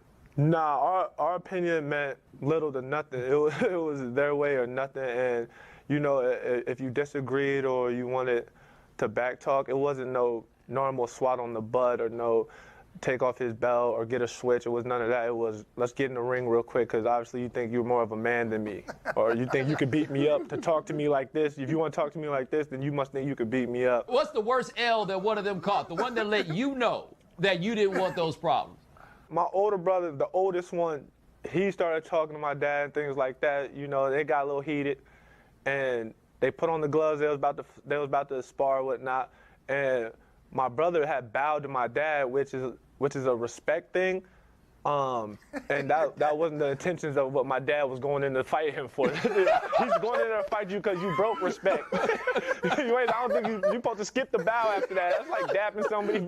You know, that's like shaking someone's hand and they punch you real quick or something. That's exactly what happened. He bowed and his head happened to be down, eyes happened to be down, and it was the meanest uppercut I think I've ever witnessed. I don't even think Iron Mike had an uppercut like that, I swear to you. Regrettable chuckle fest over the child Play on for me. The child abuse, you had it played on before he made the allegation. Your play on, you allowed it to play on before anyone heard him actually say the words child abuse that Bomani and I were laughing at. Let's play the sound. There's better sound than that because I believe that the toughest, you talk about child abuse, I believe that the toughest person in the Johnson family was Mom. Give us the most memorable story involving Mom being a disciplinarian. It sounds like you probably have some good ones. She was the one who always through stuff. It was no matter what was close to her, you know, knife, ninja star, broom, pan. She was the one, and she was the most accurate. You know, I never seen her miss. And she knew she couldn't catch us. We always ran from her, but that's why she got good at throwing, I guess. That's my best story. My brother got hit. My brother got hit with a that was the first thing in front of her was a knife. I'm not saying my mother is dangerous or crazy, but she was eating her dinner. That was the first thing that was in front of her that she saw when she wanted to get my little brother, and she picked it up and threw it. And I don't think she thought she was gonna hit him, but she stuck my little brother. And then after that, you know, he screams, he cries, whatnot, and then she starts crying because she didn't mean to do it, and that got to be the most memorable one when she had to be a disciplinary. Brandishing a butter knife. I'm gonna pretend that was a butter knife. I prefer than one of the sharper. Could have been plasticware. A spork. Yeah. Tyler Johnson's a good guess. I got Tyler Johnson or Deion Waiters. Deion's a good one. I feel good about those two. Although I don't know that they would say. I don't know that those two would be. Hassan is the one that would be unwise enough to say that to James Johnson. And I don't have James Johnson picking a fight with a smaller dude. But Hassan wouldn't be balled up. He's too big. Sure he would have been. I think against someone who was 27-0 in kickboxing, I mean, it's clearly someone who knows how to fight. Yeah. 27-0 is a pretty good record. And I feel like it's more noteworthy to say they were balled up if it's Tyler Johnson. I don't even need. It's obvious that he'd be balled up. Yeah, but he didn't say his name, so that's the thing. James Johnson's 6'7", so you're saying we're going to eliminate everybody under 6'7"? Pablo Torre is there. We are welcoming in Pablo Torre, an assortment of things to talk to Pablo Torre finds out about. Pablo Torre finds out all the things. He's a Pulitzer Prize winner and Edward R. Murrow winner and an assortment of other kinds of winners, but not a winner of an Emmy. It's a weird thing. You'd think if you can win competing against everybody in the world over something that you'd be able to beat the people at the Sports Emmy. But nope. Sports Emmy, harder to win than a Pulitzer. Didn't have that before Pablo Torre started finding out. First things first, the trust the process, Philadelphia, Sixers, LeBron. What did you make of all of that? What were the interesting parts of it to you? I mean, there's a lot. Hi, Dan. Thanks for that intro. There's a lot interesting, obviously. And I don't even want to go to the fact that the process sort of started with, this whole thing that I wrote about. I'm going to skip that. I think in the present tense, it's just really interesting that LeBron James is saying to everybody, like, I'm transcending the idea of a franchise. Like, I don't think there's ever been a connection that's as meager between a player and the team he's joining than the Sixers and LeBron James. And so it's this reminder that whatever you thought he was going to get peer pressured really into, and whatever you thought his entertainment vehicle was going to be, he is reasserting in an interesting way, I think, the idea that he is bigger than any single team. And this whole thing in which he's going to live potentially in New York and commute to Philly, which J.J. Redick, his former coach with the Lakers, did when he was a Sixer, that did not go great in Philly. But even the basic bandying about of, like, he might not even live in Philly is so funny to me, because it immediately severs that, you would say, like, easy PR win, but no, he's not going to do that. And so in every regard, and you go down the list, right, in the ways in which this is shocking, it is LeBron James saying, I'm transacting in a way that no one has ever transacted before. And whatever you thought of, like, Kevin Durant as, like, the mercenary, just remember that's my legacy. And he is unapologetic about it, which raises lots of follow-up questions. It's been a long time since the Sixers were really interesting. In their franchise's history, you have Charles Barkley, you have Allen Iverson, you have Moses Malone and Dr. J. Is this the most interesting Sixers team there's ever been? Yeah. And that's with all due respect to lots of interesting, both in dysfunction and hype, previous Sixers teams. I don't know how you argue against it. What LeBron is going to do, by the way, like, as he load manages himself and Embiid load manages himself during the regular season, is he's going to be the guy who is handling the ball. And so LeBron James in a postseason, ball handling and solving the problems that the Sixers have, because that was their problem, who's going to run this offense as effectively a point fill in the blank noun, whatever, point center, point power forward. That combined with the fact that I think what you're seeing, what you saw in New York, the ability for a starved team to actually go out and galvanize human beings in a flesh and blood way out in the street, that's on the table for Philly, right? They are as say whatever you want, and all you guys have said many things about Philly in the past, and I get them all. That is a city that is desperate in a way that provides upside.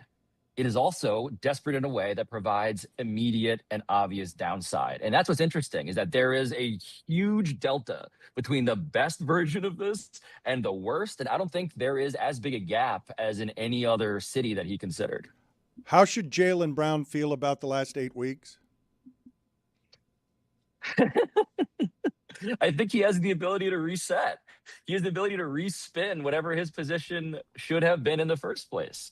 Jaylen Brown, not wanting to be the sidekick, that being the story of him, he now can prove that actually he's here to do the opposite if he wants. I just think it's very interesting that this is all, of course, because of the Celtics. That's the domino here. The domino was what Brad Stevens decided to not do. And so you get Jaylen Brown in this position that enables LeBron James to be enticed, it seems, on one level. But Jaylen Brown right now can go on Twitch and stream and be very excited about the idea that now he's on an actual contender and not make it about how smart he is or how much he wants to be 1A. And historically, what is extra interesting, of course, is that Jaylen Brown has not done that. And so you also have the incredible explosiveness of that personality here too. So opportunity that I don't think he's going to take. Do the rest of you imagine when this news breaks, Brad Stevens being Homer Simpson, backing into the bushes, being like, "Oh my God, what did I do here?" This really spun out of control for Boston after leading in that series. Crazy turn of events. But seriously, the news gets to him, gets to Brad Stevens. Do you think he just realizes, wait a minute, this happened because I sent Jaylen Brown there? They did what now? Do what now?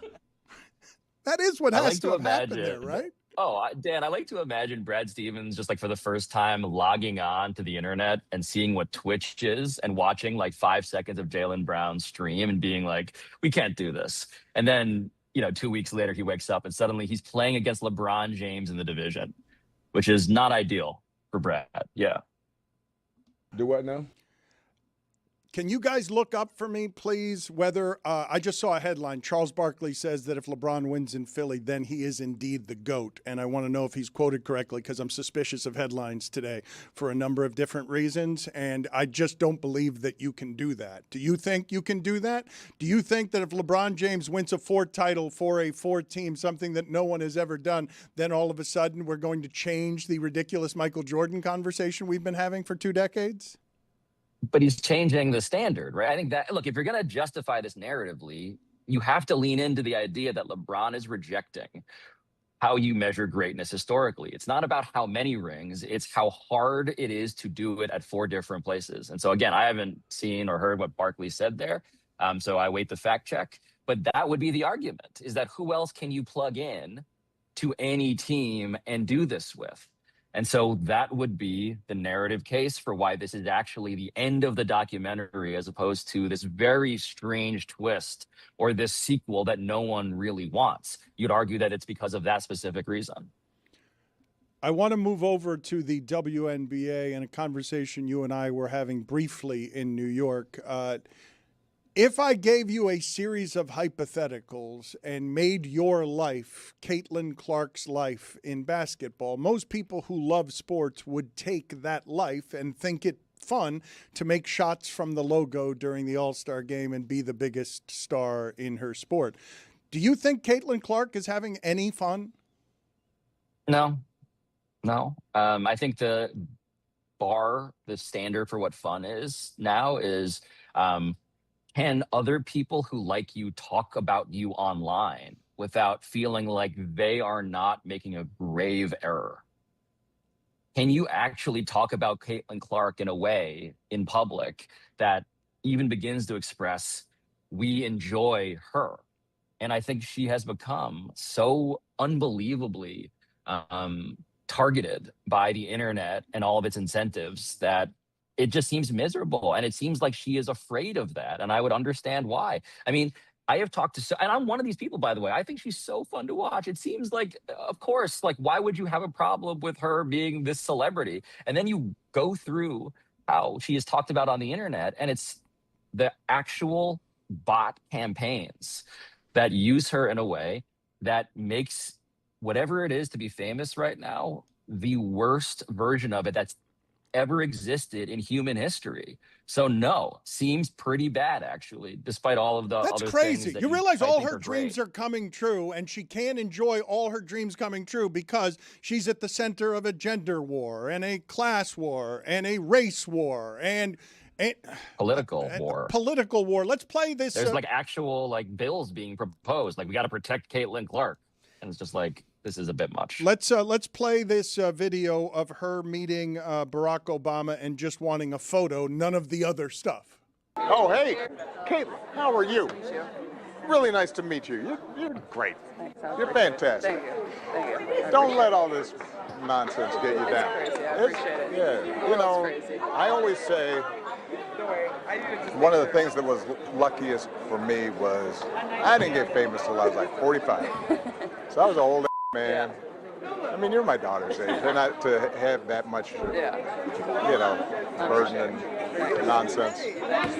So don't lose that joy. The game's like the game. And you're a hooper. And you I try, sometimes. You know, no, you always hoop.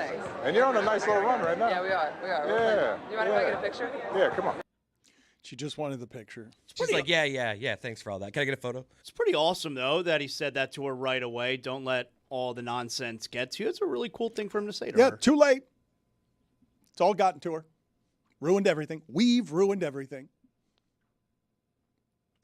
It's hard to imagine, Pablo, that we've ruined all of it. You make shots from the logo, you're unprecedented, and people want you to be better, and they want you to be different. They want you to be an activist, and they want you to be an assortment of other things that you may or may not be. It really is puzzling to me, Pablo, that your dreams would come true. It's the gypsy curse, right? May all your wishes and dreams come true because you don't know what they look like. And this strikes me as a curse. This does not seem like it's fun, except for when she's playing.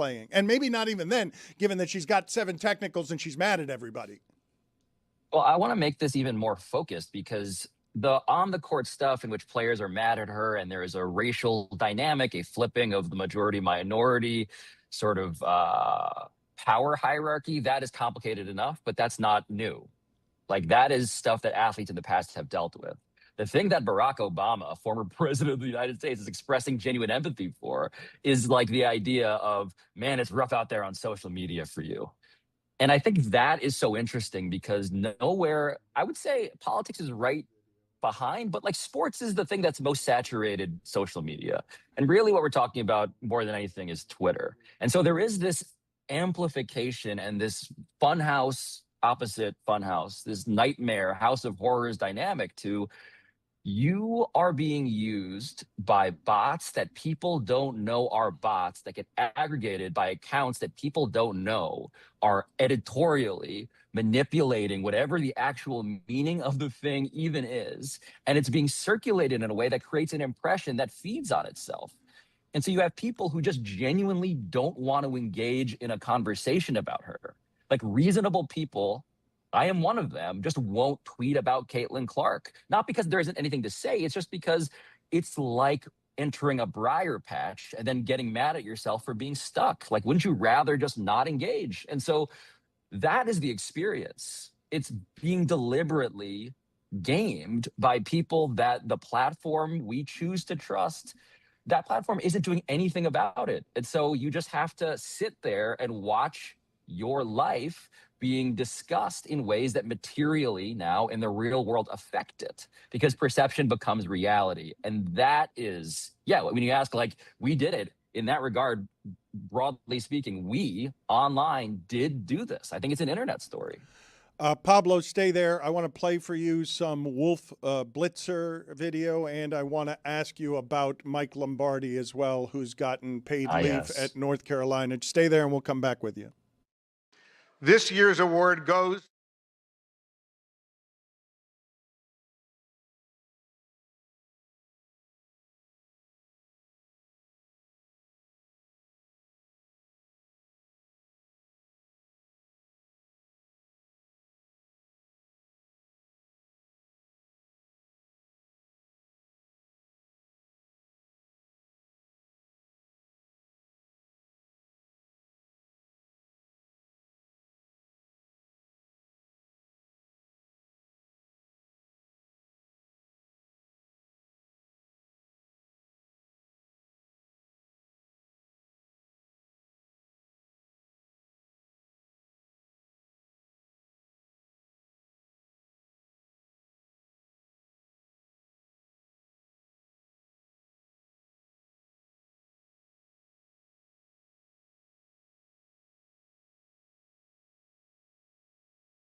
play college quarterback without being able to throw a football. You had to throw an imaginary one. So bothered by Jimmy Graham being ahead of Tony Gonzalez. Come on, Dan. Hey, make sure you're not late. It's time for Zaslow's World Cuck update. I mean, I don't know what that was. Trying to do a World Cup update. What the hell you doing there? I do have a few more things I want to say, Dan, as far as the World Cup is concerned. Now, because yesterday was the final round of 16 game, you know what comes next? You know what's next after round of 16? I cannot believe how electric this World Cup has been. It really has So been. good. All the we finally have the good matches that give life to this being one of the greatest tournaments of all time. We were missing those bangers. And Argentina in back-to-back matches give us instant classic after instant The classic. Cabo Verde game was insane. Against all-time African underdogs. They run up against the greatest player at the tail end of his career, still having enough for one last Mike, job. let me tell you what, that 13 on Cabo, what a shot. This is Shot of the incredible. tournament. A Did you see it world- bend? And how about those fans? Did you see it was bend, a Dan? literal movie. It was crazy. He runs into the sand, Gets finds over. his lady. Boom. That's how you end the movie, folks. That is He was looking, and unbelievable. the security was like, no, go back. And he's That's like, no, love. no, where is she? That's love right there. She's got to know also to come down the stairs. What are you doing? I'm the one who's doing this.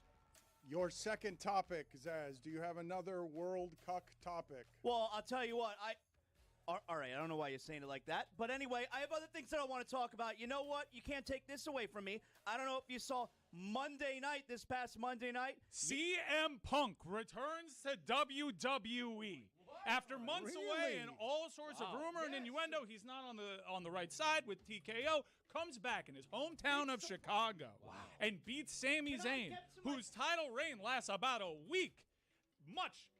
Much fanfare in Chicago. CM Punk related to Daft Punk at all? No, not at all. Oh, really? Yeah, but CM Daft Punk's good, though. Not unlike Messi, later in his career, finding top form, his body looking incredible. You know what this might set up? Cody Rhodes versus CM Punk at SummerSlam. Greg Cody Rhodes. I'm going to SummerSlam. I want to talk about this. Well done, Jeremy. Your third topic, Zaslow, of this World Cuck update. You know what? Actually, I'll allow you to call it that here because there's a movie that just came out that I want to watch. It's by our pal Billy Corbin. It's called God That's Forbid. not just coming out. It's 5 the years most ago. popular documentary in the history It of Hulu. just came out. No, I mean, Dan, it was you saw the several movie. years What did ago. you think? It was excellent. Yeah, why don't you have a turn here?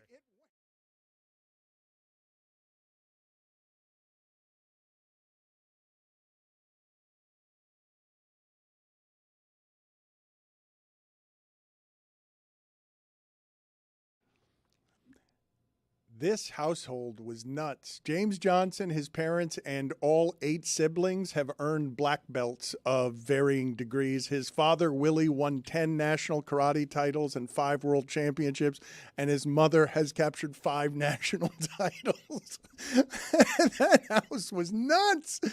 Pablo Torre is with us. Explain to me what happened or what you think happened here, or give us all the information you can give us based on the reporting you've done around Belichick and Mike Lombardi. For Mike Lombardi being, he's been let go on paid administrative leave, and some people are reporting that it's a human resources complaint by a former UNC front office employee, Pete Thamel among them. Yeah, I mean, so we did an episode about Mike Lombardi 9 months ago on PTFO that was a bit of a deep dive into, like, what is this guy's whole deal? How did he become the highest paid general manager in college football? And it fits into this general understanding of, and you've heard me talk about this endlessly with you guys, but Bill Belichick gets the job to be the highest paid public employee in the state of North Carolina, and his two advisors, the two people on his shoulder, one is Jordan Hudson, as previously exhaustively reported, and the other is Mike Lombardi. And Mike Lombardi, from the beginning, has warned this trail of just, not just unlikability, and he was described to me as one of the top 5 least liked people in the entire NFL, but just like actual outright dysfunction. He's had a bit of a pattern of disappearing from jobs, including in the media. And so what we reported in that episode, among many other things, which I'll sort of use to get us back to what was just broken by Pete Thamel, I believe was the first to break the seal on it.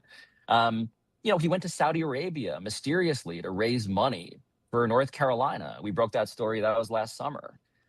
He is somebody who has embellished his resume repeatedly. He wrote in his book about how crucial a part he was of the 49ers championship team. And then we talked to Bill Walsh's son, who said, he was getting sandwiches. He got a ring from the Patriots. We reported around the Patriots organization and found that he got basically the sort of ring that you get if you're a family member of a coach. And the person who, of course, directed the awarding of such a gift was Belichick. And so loyalty to Belichick has been his foremost skill and talent this entire time. And what you're seeing now, as this report about this human resources complaint that gets to this paid administrative leave situation, is that at a certain point, what has developed recently is that the University of North Carolina has become immensely frustrated by Jordan Hudson and Mike Lombardi. Jordan Hudson, we've previously talked about on PTFO, has been filing public records requests, Dan, of the university. So just to recap that, the head coach's girlfriend has been making public records filings, requesting my name, requesting other reporters' information, because she does not trust the university. And now Mike Lombardi, you could argue, has the actual steering wheel in terms of just organizational hierarchy. He is now finally being told, you can't be here anymore. And the reporting has been that this is not because of Bill Belichick, but because of the university itself. And so, yes, this vehicle, the North Carolina football team under Belichick, has been as disastrous as literally any program that I think has existed, certainly in recent memory. Please be more careful with your words. Human resources is the violation, not human rights. That would be a much larger story. A UN investigation as opposed to UNC's, yeah. Mike, you have, from the world of politics and the world of human rights violations, the White House Correspondents' Dinner was rescheduled, and I want to play some video here. Can you set up the context for Pablo on what needs to be known here from Wolf Blitzer and the gang? Yeah, for Pablo and the listening audience, because this is surreal and compelling, even if you don't watch it. What I'm about to tell you is this is from the White House Correspondents' Dinner. Wolf Blitzer is mere feet away from President Donald Trump as Wolf Blitzer introduces the award winners for the Katharine Graham Award for Courage and Accountability, reporting on Jeffrey Epstein. Now, for the audio listeners, I will describe Donald Trump is just making smiling faces and shrugging his shoulders as this whole thing goes down. Hit it. This year's award goes to the Wall Street Journal.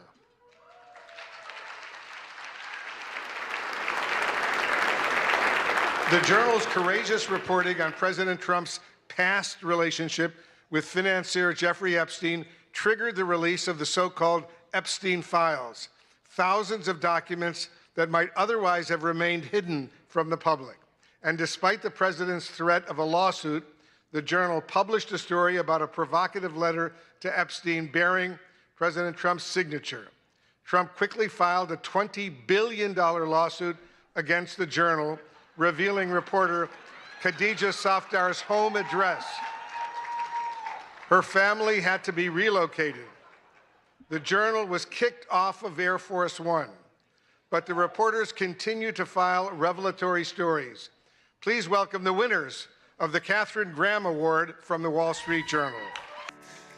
$20 billion, and he's shrugging and smiling, and it's just Now he's shaking all their hands. It's all a clown show. Pablo, you've done a lot of reporting on Epstein. I encourage people to look at what he's done with Julie Brown, the Miami Herald reporter, and with others. What are your thoughts here on what would be an otherwise funny video if it wasn't completely tragic?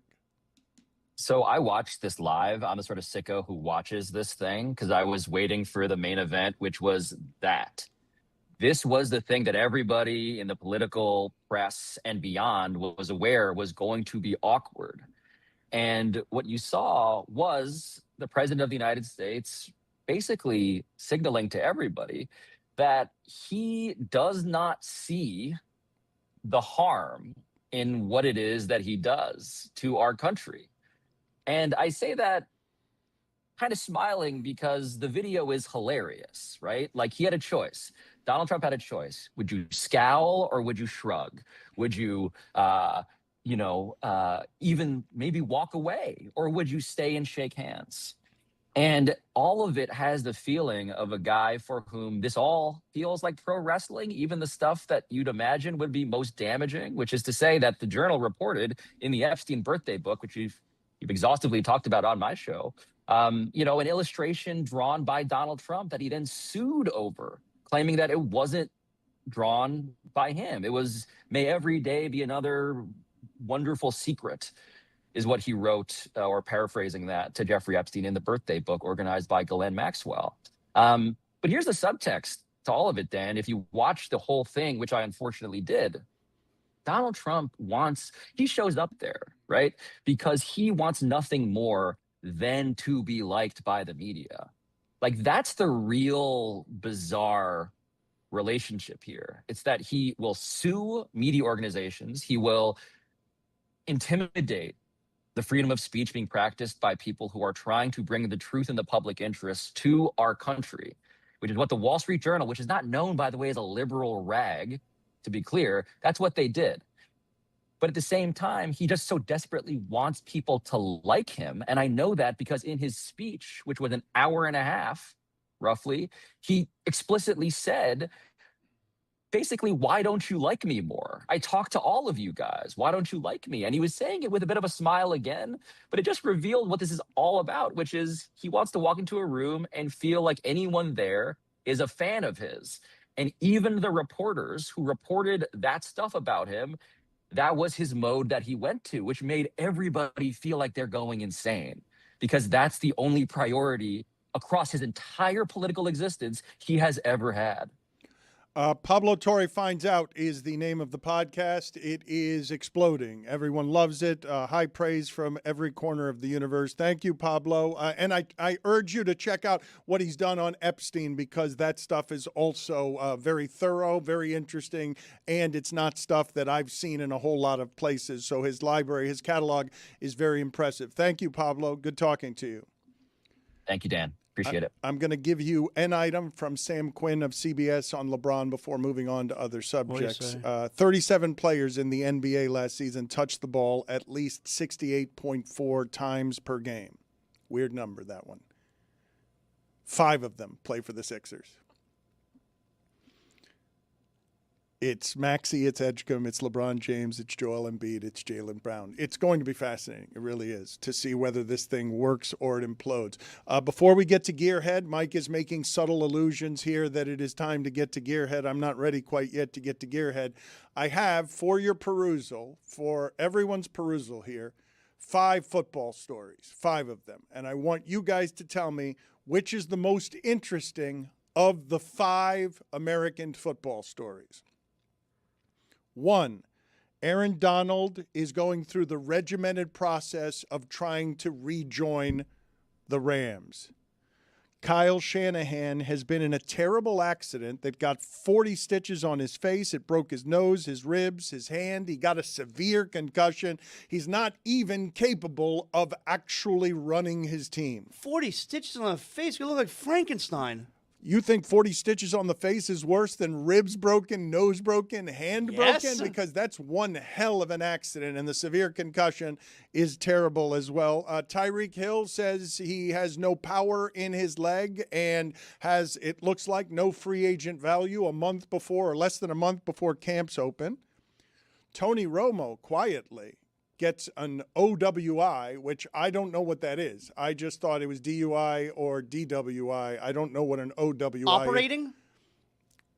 I think it's operating.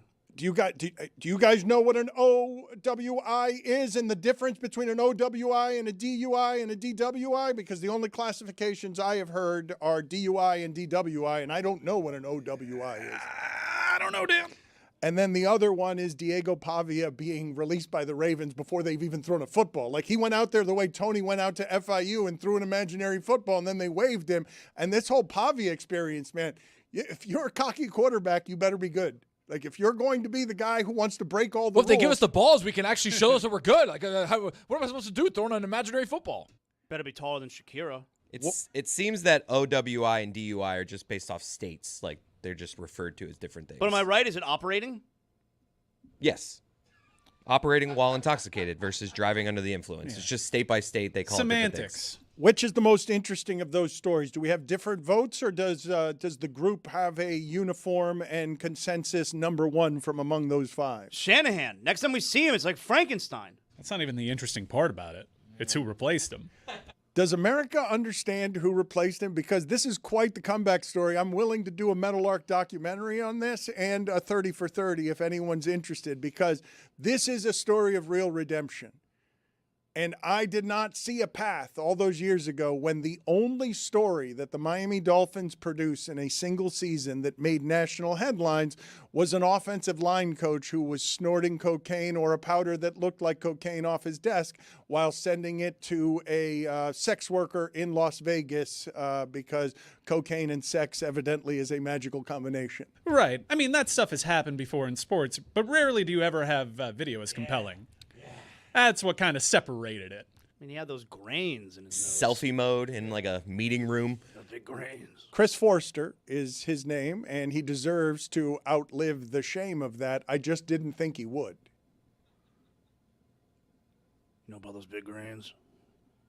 I did not have a situation where this would run the mighty 49ers dynasty that is being undone only by the power plant next door that continues to injure its players and make them brittle. But I don't believe that most people reading this story, is this that you guys are choosing that as the most interesting one? Because I just gave you 5 really good football stories to chew on. The Diego Pavia experience, good, that's a little bit crazy. They haven't even gotten to camp. Like, they've seen enough. They've seen enough that he can't be the 4th string quarterback when Skylar Thompson's the 3rd stringer. Tough look. Yeah, why is it that crazy? Like Diego Pavia, it's like he even got a chance. He's tiny. Tyreek Hill, too. He's got his bad leg. You didn't even mention Vrabel. You saw Vrabel over the weekend? It's like, here's a dog. I dare you to ask me tough questions. He used the dog as a meat shield. So many to chew on, but they're all in the pit because we're taking some left turns. What do you mean? Well, you said before we get to it. All right, so we'll decide. Guys, we were racing at the Brickyard. I mean, one of the most famous tracks in all the world. And there was a really interesting story here. Michael Jordan wins at the Brickyard in back-to-back years, but he doesn't win with a full-time driver. That's right. A part-time driver has taken the NASCAR scene by storm. Corey Haim already won in Coronado Base at San Diego. He had a top 10 finish at Chicagoland Speedway. He is not eligible for the playoff format in NASCAR because he is not a full-time Cup Series driver. He only races occasionally for 2311. That's the racing team that Michael Jordan and Denny Hamlin co-own. And while this race didn't have action, the fact that Corey Heim has done this, being a part-timer. He had a lot of success in the Truck Series, is pretty amazing. He's 24 years old. And while the race wasn't super compelling, there was one great moment where another young hotshot, Carson Hocevar, who, along with Spire Motorsports, has had a tremendous season, Carson gave Corey Heim the middle finger during the race. And the great studio team, led by Marty Smith, our great friend over there at TNT and ESPN, asked Corey Heim if he saw it. I want to get your thoughts on it.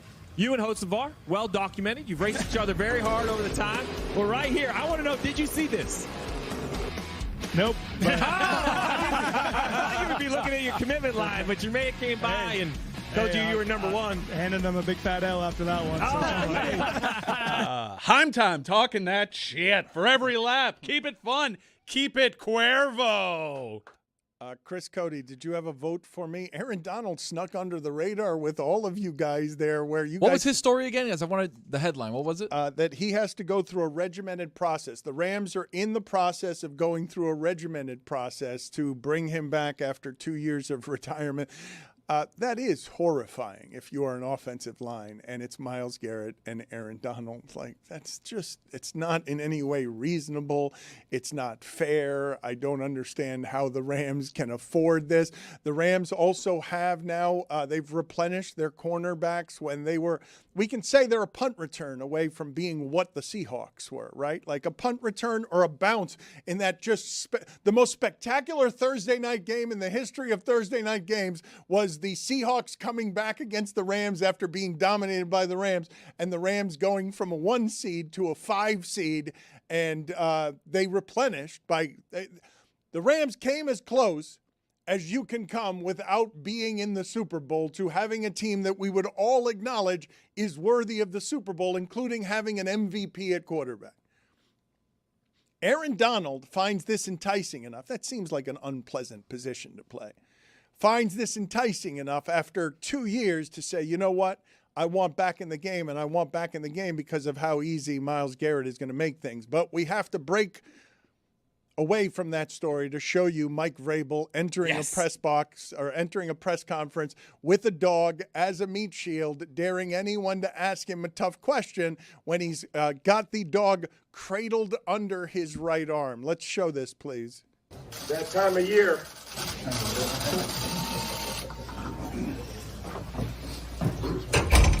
I'll do my best here with BB. Okay, so welcome everybody. Good to see you guys. Dog's terrible. The dog doesn't want any tough questions. What could have been better? Maybe like a first responder. Just like arm in arm with a first responder. A whale. A teacher. Save the whales, and he's got a whale behind him. A teacher of the year. Yes. Yeah. Before I start here, I'd like to honor Miss McGillicuddy here, who... It's got to be a puppy, though, right? It's got to be a cuter dog than it. Not that there's anything wrong with that dog. What's the matter with you? Look, I think that might be a puppy. Yeah. Just a big puppy. It needs to be a smaller puppy. I'm going to find the way to criticize this. I'm going to find the way to. It's hard. You got to work at it.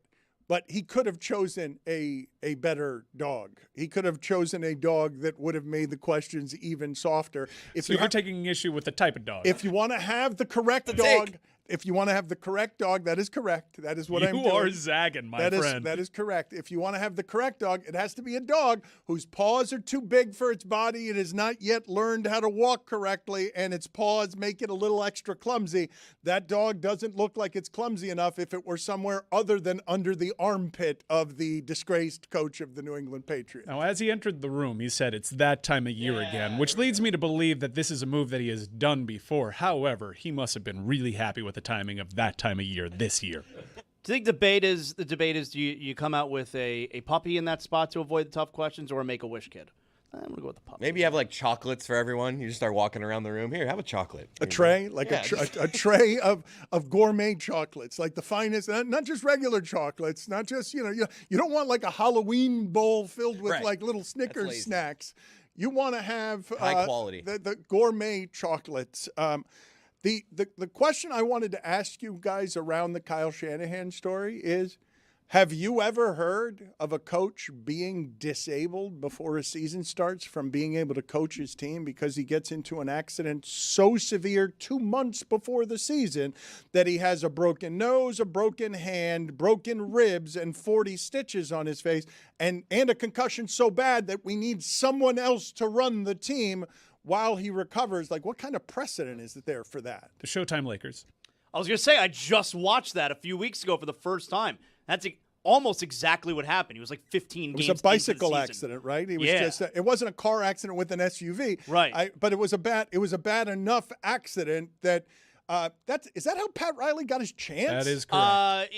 With one coach Paul, removed. No, yeah, Paul Westhead. Yeah, Paul but Westhead, yeah. It was a domino, no doubt. I remember that episode. That episode in the show. But Riley became assistant coach as a result of the accident. Yes. Jack McKinney was the name of the coach, by the way. The Kyle Shanahan story sort of came out of nowhere, where you're reading this weekend that the accident is severe enough that the team that was at the top of the conference for the 10 years before the Rams and Seattle started fighting over the top of the conference, this coach being out and then being replaced by Chris Forrester, whose claim to fame in football, outside of football, to those who aren't in the game, the claim to fame that he has is he's got a scandal unlike any other assistant coach in the history of the league, where during the video age, he was betrayed by a sex worker who put out the video of him snorting blow, or what appeared to be blow, off of what appeared to be his desk at work while trying to lure her into another rendezvous. While making guttural noises. I like how careful we're being. It was like we're doing appeared and allegedly on this one. That one was he told us as much. It wasn't a car accident, but Bruce Arians became coach of the year and an eventual Super Bowl champion because Chuck Pagano got ill. Was that before the season? I'm not even sure. It might have been like right before. The Tyreek Hill story, I think, is also interesting because his leg shattered in a way that made me wonder at the time, is that career threatening? Is that career ending? And then for some reason, Greg Cody immediately just believed Drew Rosenhaus when he said the surgery was great, everything will be fine, he'll be ready and valuable and himself again next season. But at this point, it is really, really rare for somebody to have that kind of talent that you will overlook everything else because he's got that kind of talent, where you're watching a football game and you're looking at somebody and you're like, he's faster than everyone else. There are a bunch of athletes on the field and he's the fastest one. He's the one that's allowed to play at that size. No one else at that size is on the field. He's the one that's allowed to play at that size because he's faster than everyone else. And what becomes the mark on the line on we will not look past all of the other reasons it's hard to sign you? Oh, he can't run anymore. He can't actually run faster than anyone anymore. And so no one's interested. That he is jobless right now. No one's even taking a flyer on the idea of we'll offer you something small just to wish, just to see if we've got something in camp. This would be the easiest thing in the world for the Chiefs to do, would it not? Just to but they've got their own problems with misbehaving wide receivers. Why are they going to welcome something back into their locker room that's not as fast as it used to be? We didn't even mention this weekend Brandon Ayuk, who there's something going on there. He claims he purchased a $10 million home in Virginia this weekend. That whole story's crazy. Because he plays for the Commanders now. I don't like that. I don't like that story one bit. Tyreek probably will get a chance if his body recovers. No one's taking a chance on him because look what he said about his leg. Who would sign anybody? It could be Jerry Rice. Oh, because you can get this person cheap. This is the lowest that the value is ever going to be on something like this, and so you're just going risk versus reward. Yeah, but it can happen towards the later end of the season or possibly next season. It seems like the recovery's not going well by his own admission, and it seemed like a really bad injury as it happened. The Tony Romo story, whether you're calling it OWI, DWI, or anything else, where are we on Tony Romo broke into broadcasting as one of the most seismic developments in the history of broadcasting? It is really sports broadcasting. It is really rare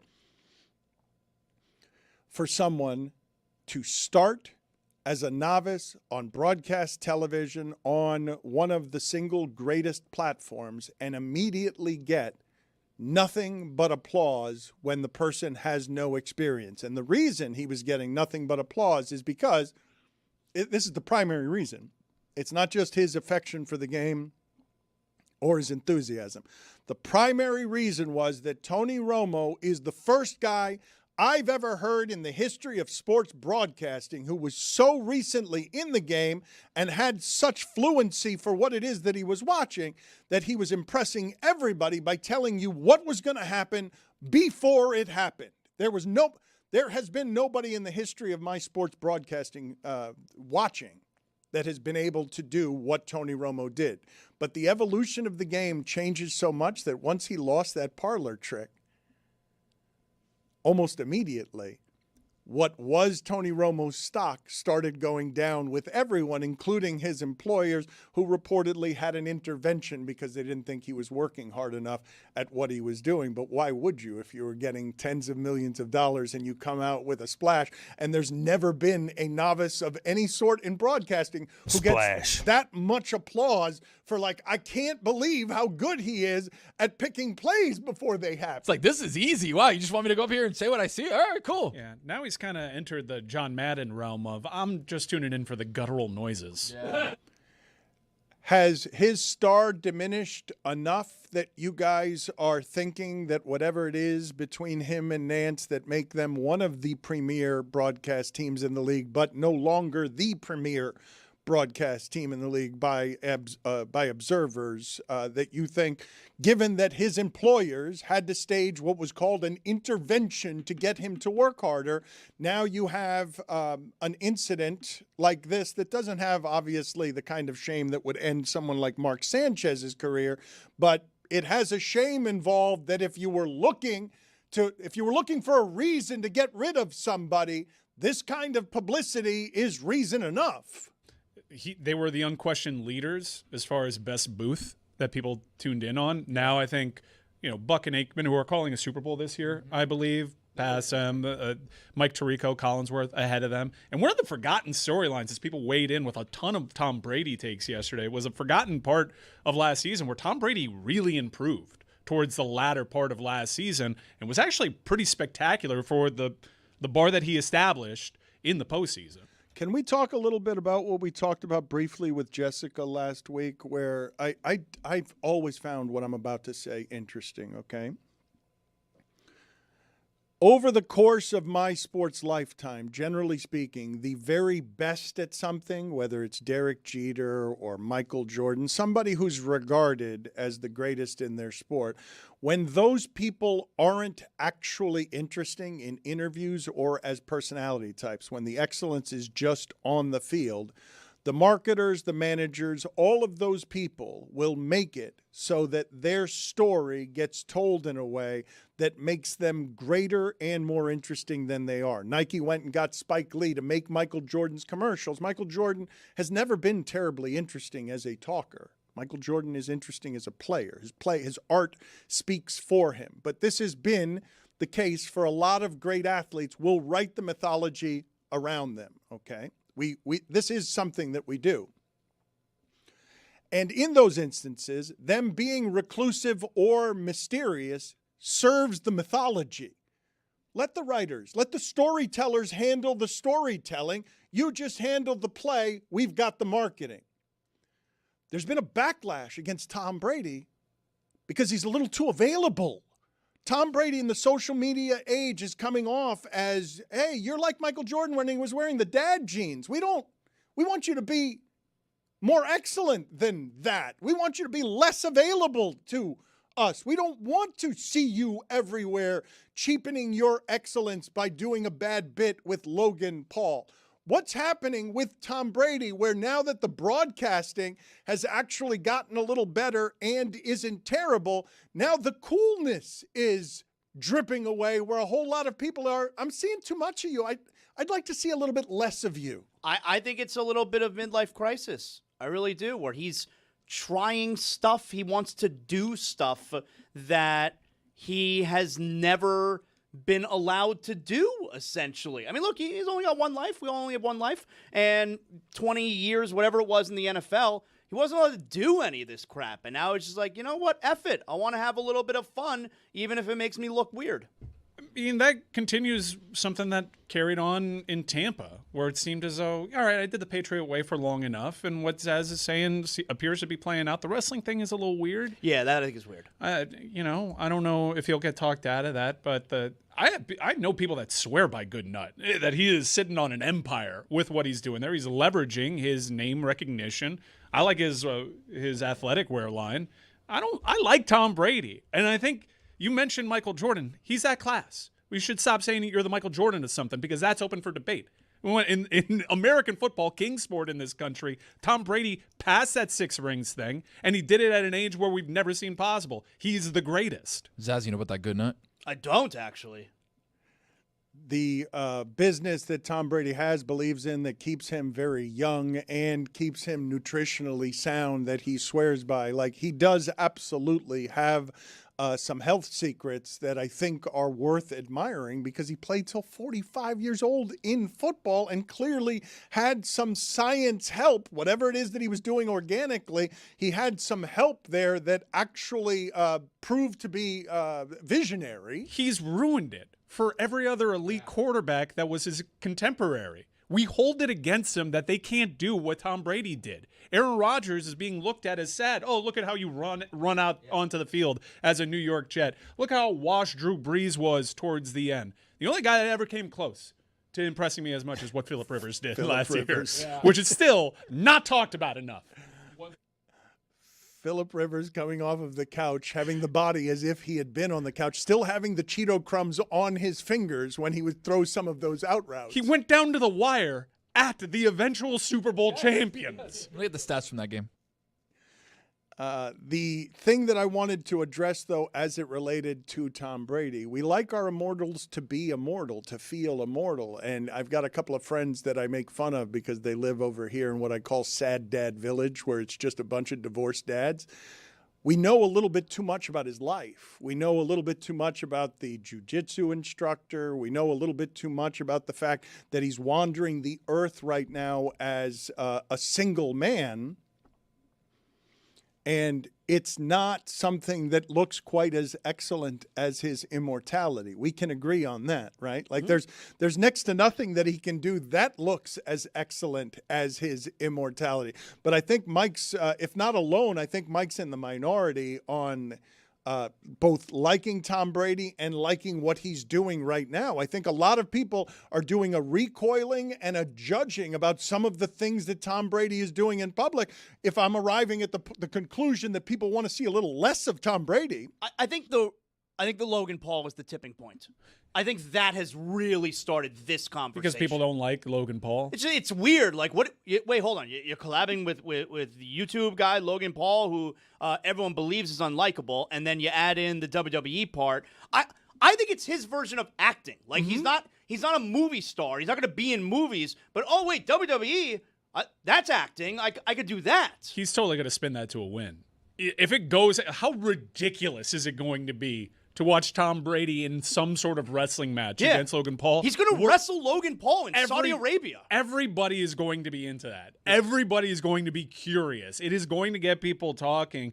I understand the overexposing thing and people not liking his personality. I think there are guys that are just so great that I'm good not doubting them. Phillip Rivers off the couch, 18 for 27, a touchdown and a pick, 120 yards. I enjoyed watching him. We did doubt because we felt like we had enough representative data to suggest, Tom Brady, you are just a bad commentator. I came out and said it. I'm like, this isn't working. You did and say from it. the moment I said it, I'm done doubting Tom Brady. I'm done believing in the Marlins for the same reason. As soon as I said they were a playoff team, they lost 12 straight. Franchise record. As soon as I said it. Their AAA's lost 12 in a row, too. 12.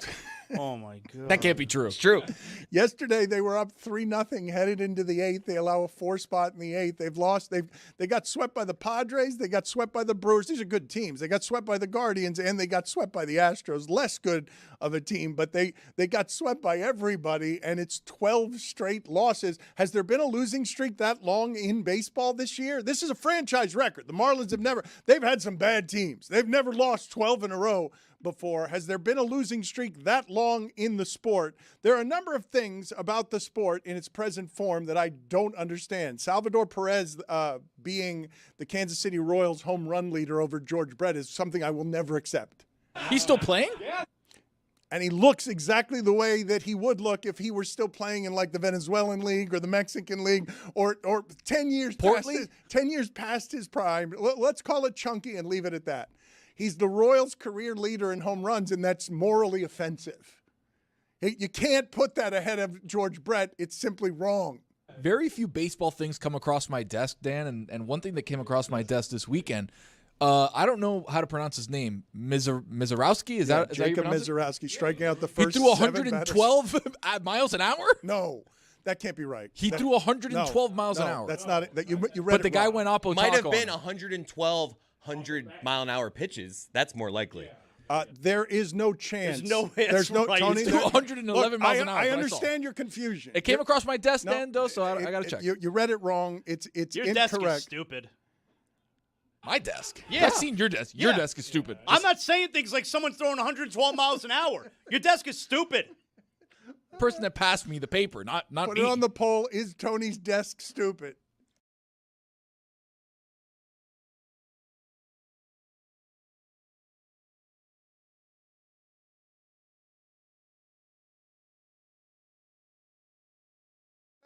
I didn't get an advanced How screening. cliche, a pool boy. This movie, yes, and distinctly Cuban pool boy. Like, just not actually a pool man, a very pool boy. A Cuban kid who's not fully grown up, who was having sex with the wife of Jerry Falwell's sons, the president of Liberty University, his wife, and he liked to watch it in a corner of the room while he was wearing very little clothing. This is why it's called World Cup. All right, get back in this seat here. Get back in the seat here that is a prominently featured seat. That concludes our first ever World Cup update.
I came for the 60 Minutes thing, literally, and it was awesome. But I stuck around for the thoughts on the Odyssey. Okay, the episode is titled, it's a couple days ago, if you want to go back wherever you get your podcasts. Over the last couple days, something interesting and funny has happened. You were talking about good numbers. Where I have realized that Mike, and Dan for that matter, okay, because I got this from Dan as well 2 days ago. I am realizing Mike and Dan are listening to Zaslow Show 2.0 for the very first time. No, I listen. I listen to Zaslow Show 2.0 whenever I guest on it. I love the sound of my own voice. So that's what I've realized because I got a call from Dan a couple days ago. And he he loved it. He listened to the whole episode. Shirtless FaceTime in bed. And I don't expect him. I don't expect him to listen to the whole episode. All right, like episodes are about 45 minutes. I don't expect him to listen to the whole episode, but he clearly sat there. Maybe it was in his car. Maybe it was shirtless in bed. I don't know. And listened to the whole episode, and he loved it and said such nice things. I'm like, that's awesome. And it's also very clearly the first time he's ever heard the show. Yeah, I'm not. I've listened to it like 7 times because I've been on it 6. Yeah. So I've been. I like the Zaslow Show 2.0. You enjoyed it a couple days ago. Yeah, I enjoyed it, and I think I've heard like ones here and there. Like when we made the finals in hockey and in basketball, I'm like, yeah, let me listen to a caretaker of South Florida That's sports right. and do his character bit. I love it. I'm a huge fan. It's not a character. Yeah, it is. You do. Come on, you have a bit. You're amplified like The Rock. Any hoodles. I stuck around for the thoughts on the Odyssey, which I thought I got them all. You loved my thoughts on the Odyssey. Well, it starts. We get off to a real hot start because the way that you start. See, I have a hard time remembering. I wish I could remember exactly Here's what I'm how saying. It started. Tony, who doesn't know his elbow from his asshole. What? Yeah. Well, I mean, it's true. It's just this. Getting it straight on a podcast. You can at least invite me on and tell me. If anybody knows 2 things about me, number 1, I'm not a cuck, and number 2, I always tell the truth, even when I lie. I always tell the truth. Tony. Who doesn't know his elbow from his asshole? What was the context there? I don't know. I do 3 different shows. I do this show, I do Zaslow Show 2.0, and I do ESPN Radio. I can't keep track of And what Mystery I said Crate. on each. And 4. Yeah. And Mystery Crate. But the Bolivian cut is Zaslow Show 2.0. Yes. That is the Zaz talking do to what I nobody want. else, which is why he's developed. It's become his personality.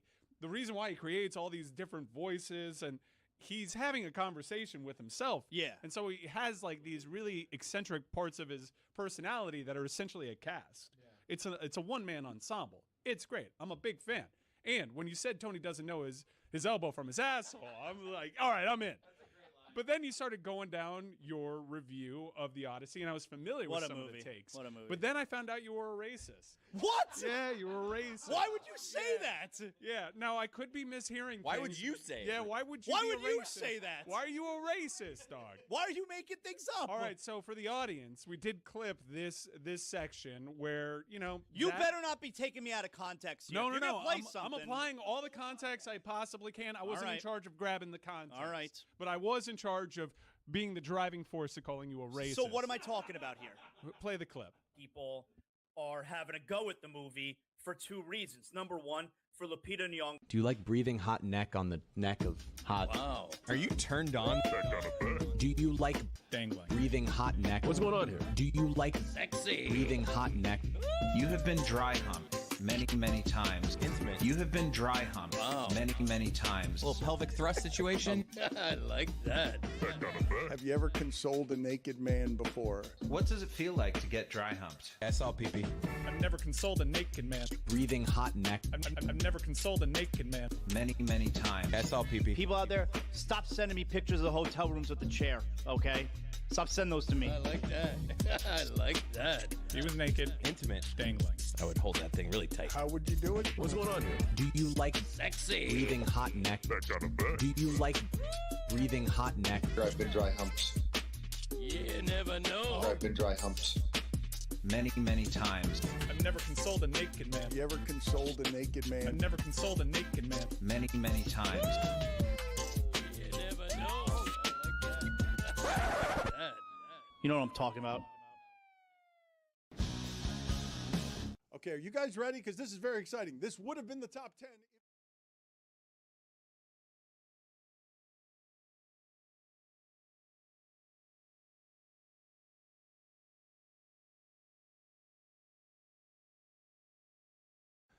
A reminder that we are on in vastly more places than we have ever been on. If you want to get us by podcast, it's Apple, it's Spotify, it's Amazon Music.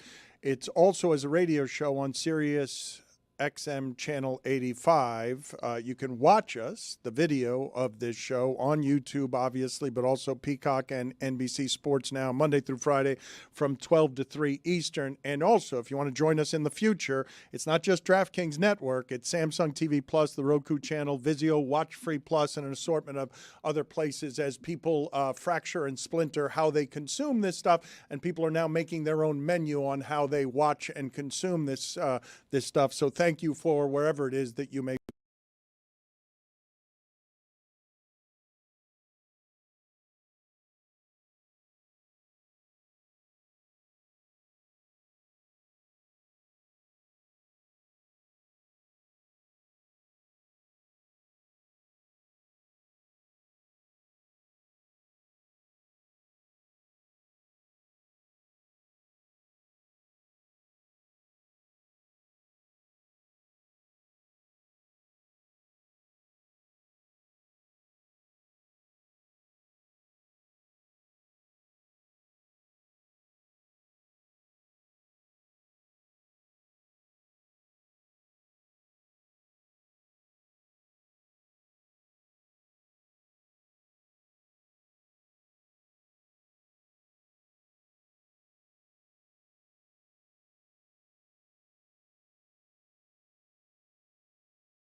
Find us these days. Happens to me once a month. How they watch and consume this stuff. So thank you for wherever it is that you may find us these days. Happens to me once a month. How they watch and consume this stuff. So thank you for wherever it is that you may find us these days. Happens to me once a month.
this around. This happened a little bit suddenly to me, okay? Because the Warriors, it wasn't that long ago that their management was being quoted as saying, we're light years ahead of everybody when they got Kevin Durant.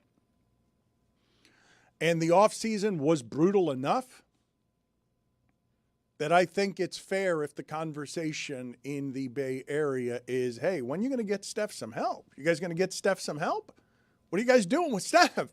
Like Steph is not going to be a player in the national conversation this year because everyone that's watching that team knows it is not good enough to get past OKC and San Antonio. So I do believe the conversation will start at some point.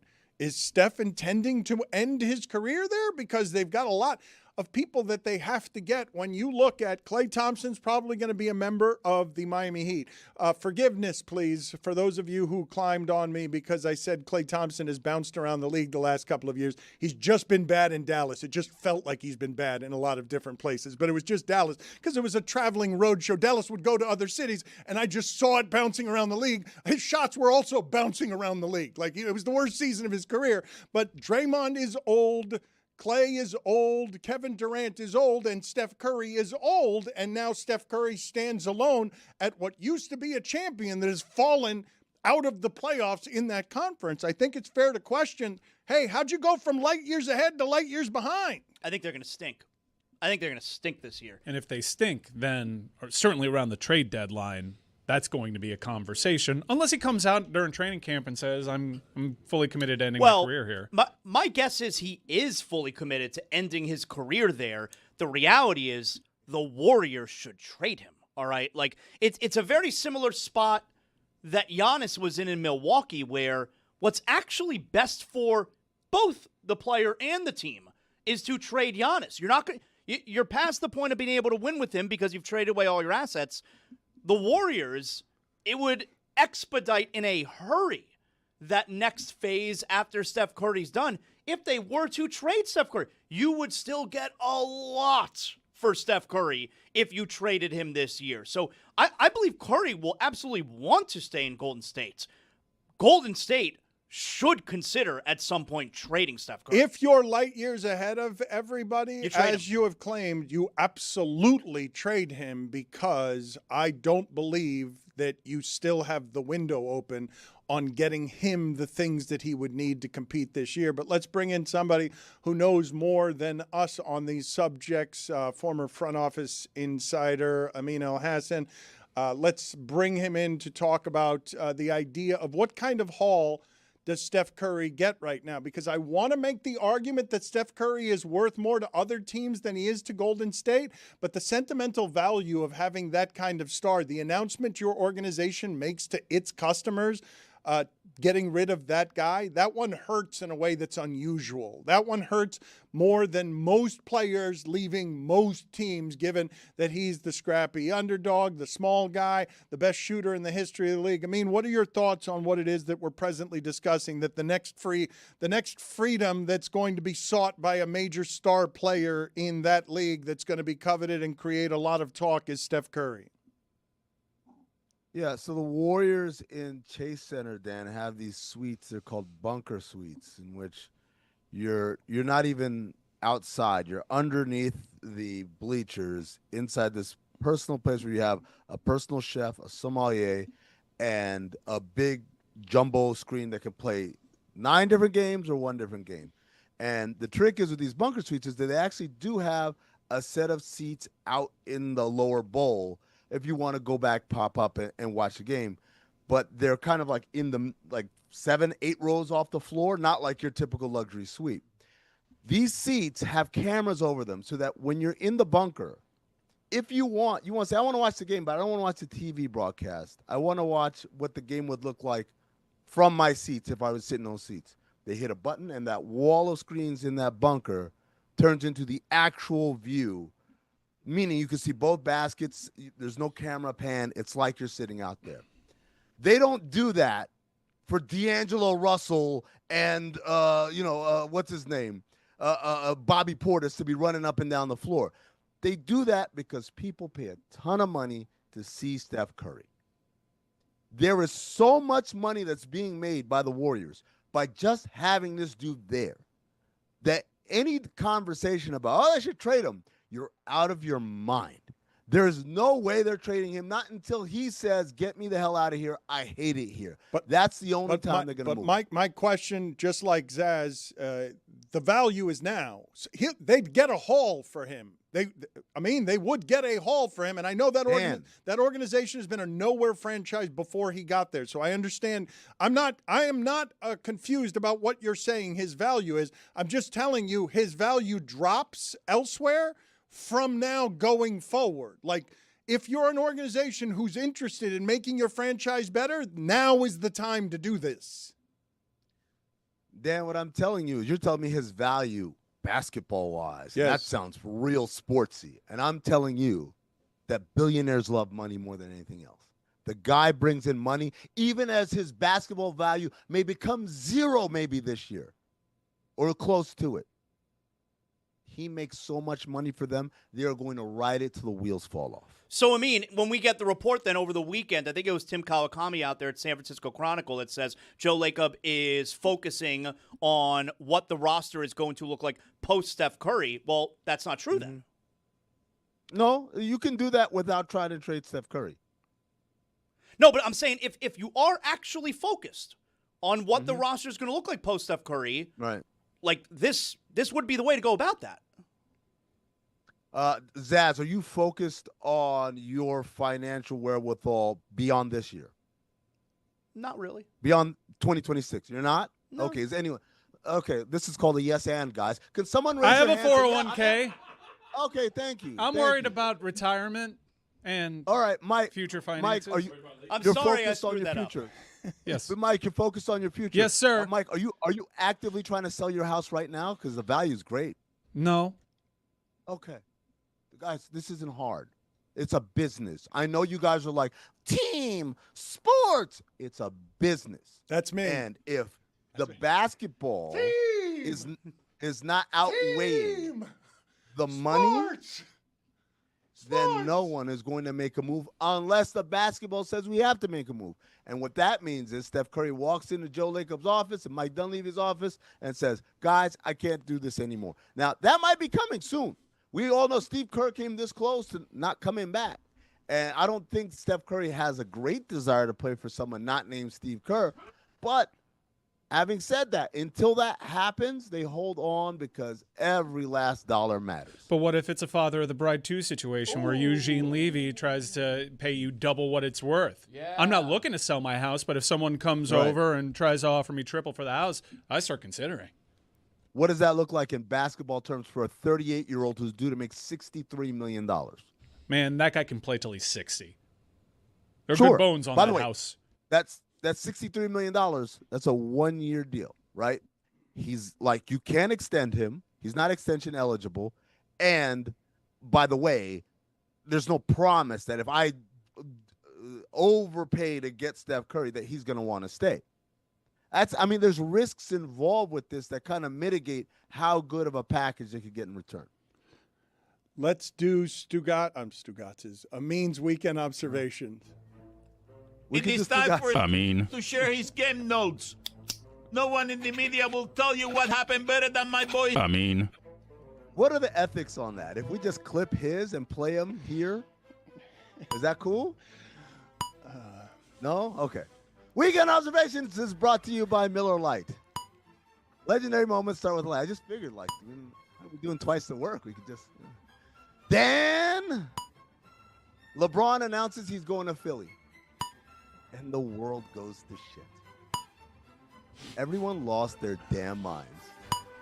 People in Golden State blaming GM Mike Dunleavy. You should have done more. People in Cleveland angry at James Harden. This is your fault. He doesn't want to play with you. And one guy in Miami who wants the guy who runs Fanatics Fest to be investigated. Who was that? The last time I heard an allegation that far-fetched and illogical, we ended up electing the guy 4 years later. That is not me. On second thought, carry on. That seems to be working pretty well. WNBA All-Star Weekend in Chicago was a blast. Thursday night, I went to the Together party. And at the end of the night, I went to a McDonald's that looked like an Apple store. I decided then and there, I've had enough excitement for one. Hey, there it goes. That's a McDonald's. I've had enough excitement for one weekend. I flew home. That was it. Thursday night was all I could do. Ross Chaffetz, son of Portland Trailblazers co-owner Richard Chaffetz, retweeted a post about the possibility of St. Louis landing an NBA franchise. In the post, they had a picture of what I presume to be the venue that would house said NBA franchise. It's called Chaffetz Arena. Yeah, that's not great. That's not a great name. I'm sure there's no relation. They gone. Kyle Kuzma tweeting critically about New York City Mayor Zoran Mamdani. It's like Mike Ryan's weird alien dog giving a dissertation on molecular biology.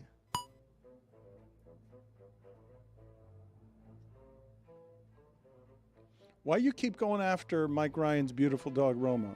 It's not beautiful. I told you guys. Yeah, look. I've seen some good-looking dogs. Lenny Kimes, good-looking dog. Looks like he's dumb as a box of rocks, but he's a good-looking dog. Mike, you letting him Mike's talk like dog? this? I've made it known. And I'm by the not way- a fan of this bit.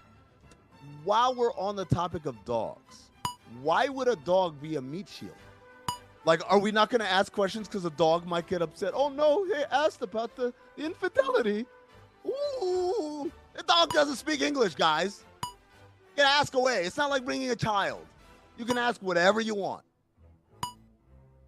I'll give Kuz $100 if he can point out New York City on a map.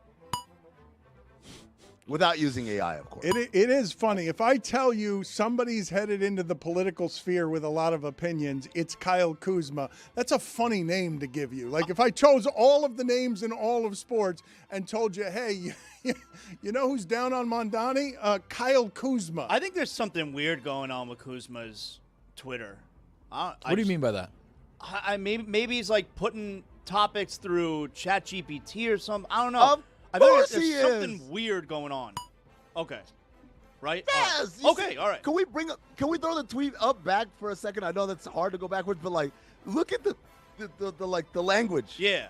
Yeah. A mayor playing president, a founder playing Colorado, a content creator playing one-on-one, think he's a pro, a 25-year-old, nobody building, everyone audition. That's ChatGPT saying, "What's up, y'all? I'm here." Yeah.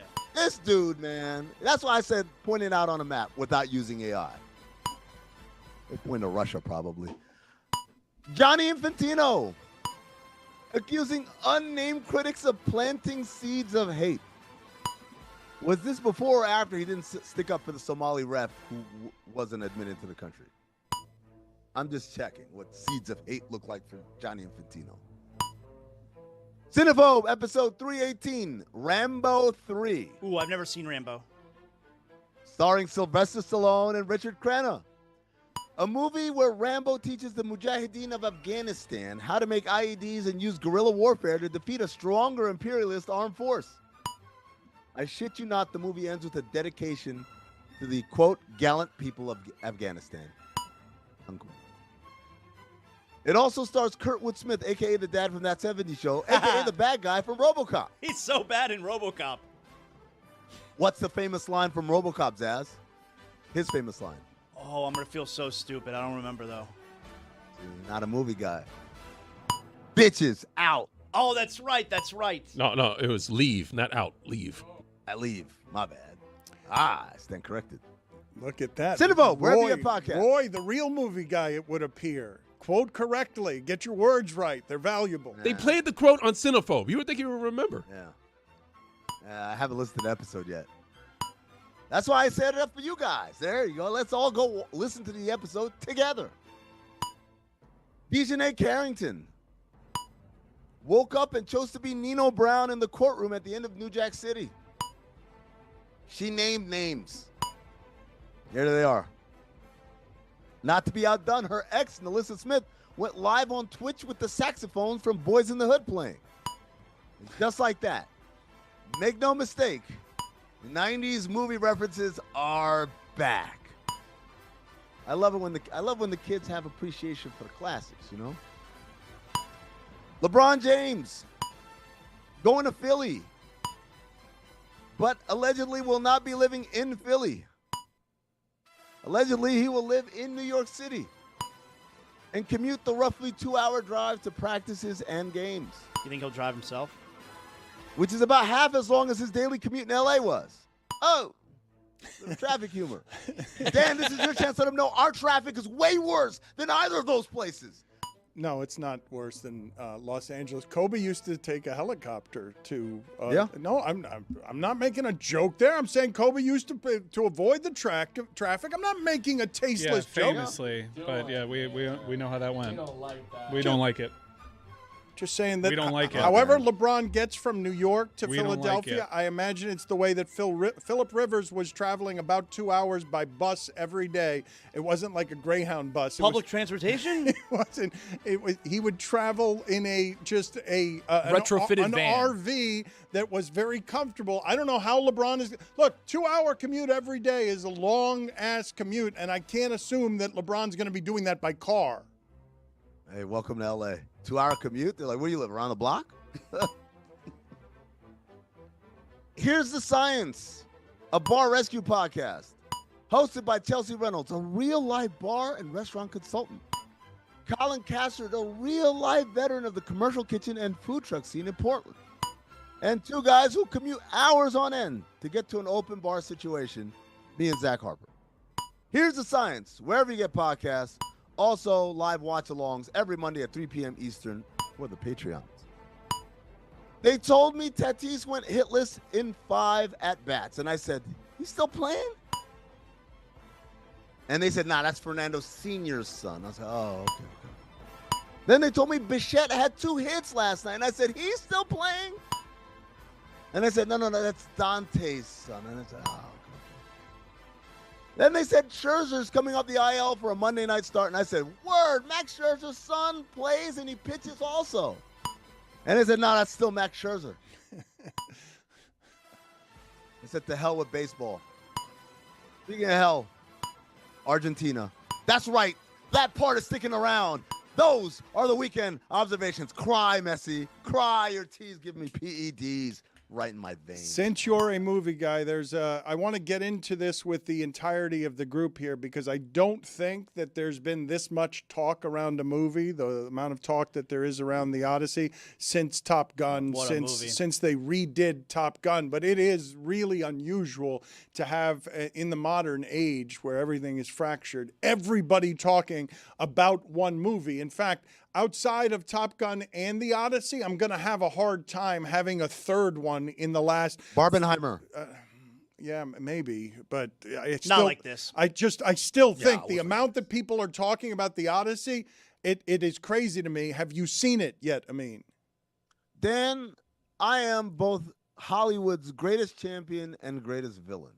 I love movies. I watch a million movies. I will watch the Odyssey soon enough, but I don't go to theaters as often as I do anymore. I only take my kids to movies. But if it's a movie for me, I'll wait for it to come out on streaming, man. Like, I don't see a point in paying $25 to take a nap, which is basically what happens every time I go to the movies. This is why I'm going to take a nap. This is why I'm saying, though, that this is so unusual what's presently happening around the Odyssey, because a lot of people, I believe, have been afflicted by the disease of just things being convenient.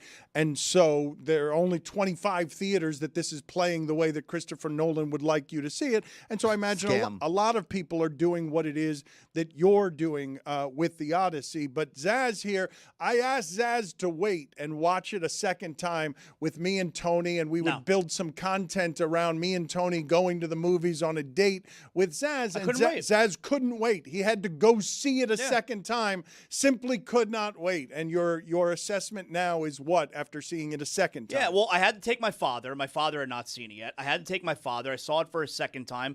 Brought my older son with me also. He's his second time seeing it too, and I liked it even more. I loved it. I loved it even more the second time that I saw it. I was able to notice things that I didn't notice the first time. I was able to pay attention differently. It's an incredible movie.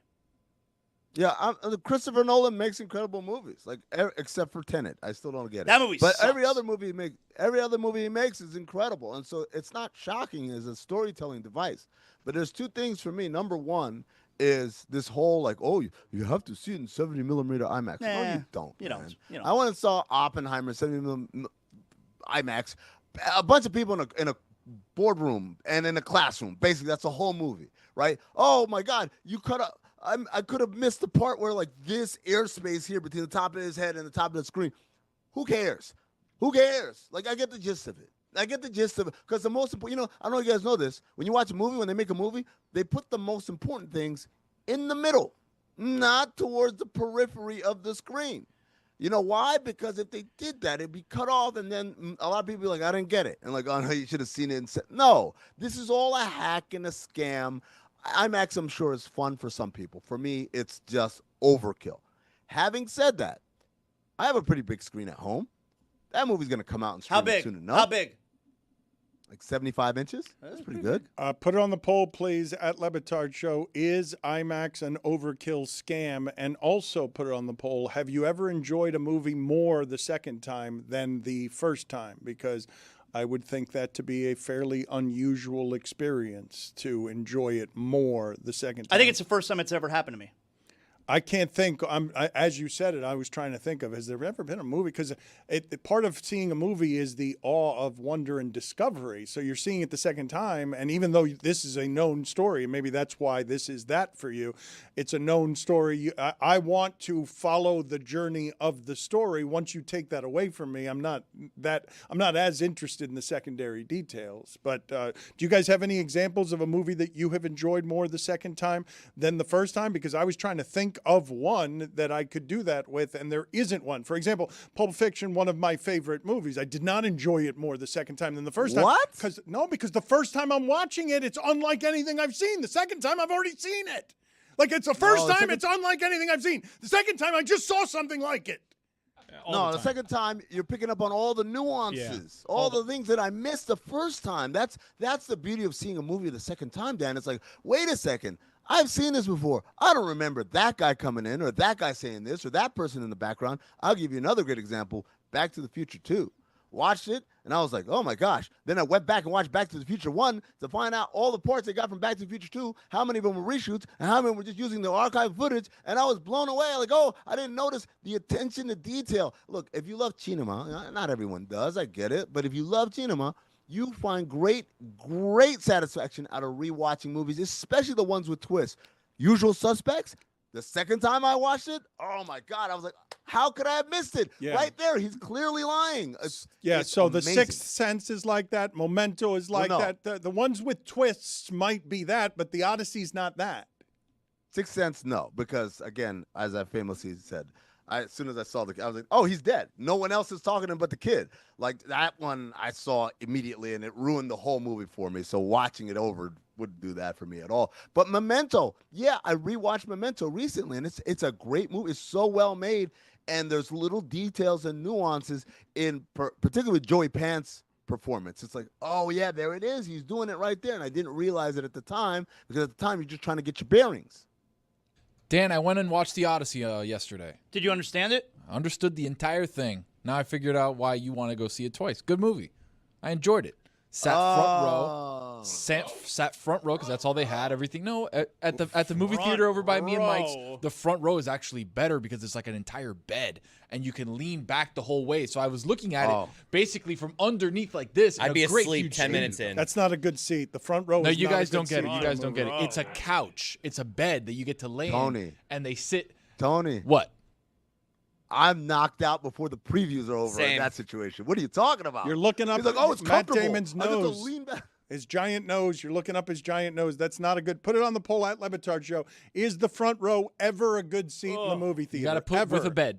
Quotation with a bed. You're moving your head left and right. No, I'm looking. I'm right in the middle. I'm right in the middle looking at it. I'm laying down. It's great. It looks incredible. You don't know what you're talking I watched it with like 6 old Cuban ladies that were to the right of me. One was ended up being in my seat. Thing is, as you go and you get the beds, you got to make sure you get 2 of them because then you'll be sitting next to a random person. I don't understand what movie theater is beds. What are these beds you're talking about? This guy doesn't beds? get it. Do you mean just the reclining chairs that all theaters have at this No, point? you guys don't get Beds. it. You guys don't get it. The one by me and Mike's house is Like they they're just sheets? renovated it. It's perfectly, beautifully amazing. Your desk is stupid. I'll show you a picture of it. I mean, thank you for being on with us. We will talk to you next week, sir. One last quick thing about Tony Romo. I didn't get a chance to put in the weekend observations, the OWI. I, like Zaz, had to Google what's OWI that's operating while intoxicated. And the first thing I thought of was, I didn't know he was a doctor. You have him surgery? He's like, oh, let me get That's irresponsible.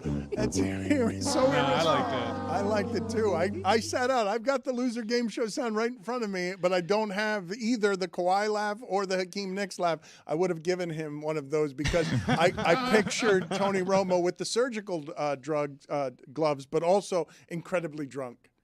Thank you, Amin. Appendectomy? And it's like, no, man, I'm getting my tonsils removed. Like, oh, my bad. Just see, Why are there three of them? See you later.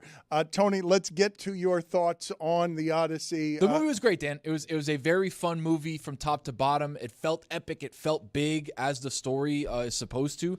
You understood it? Understood the whole thing. Loved the going back home and the journey. And sometimes you don't want to go back home because the memory of home is almost better than you actually going back. I had a huge pop when I don't know what his name is in the movie, but Robert Pattinson said, "Get these beggars out of here."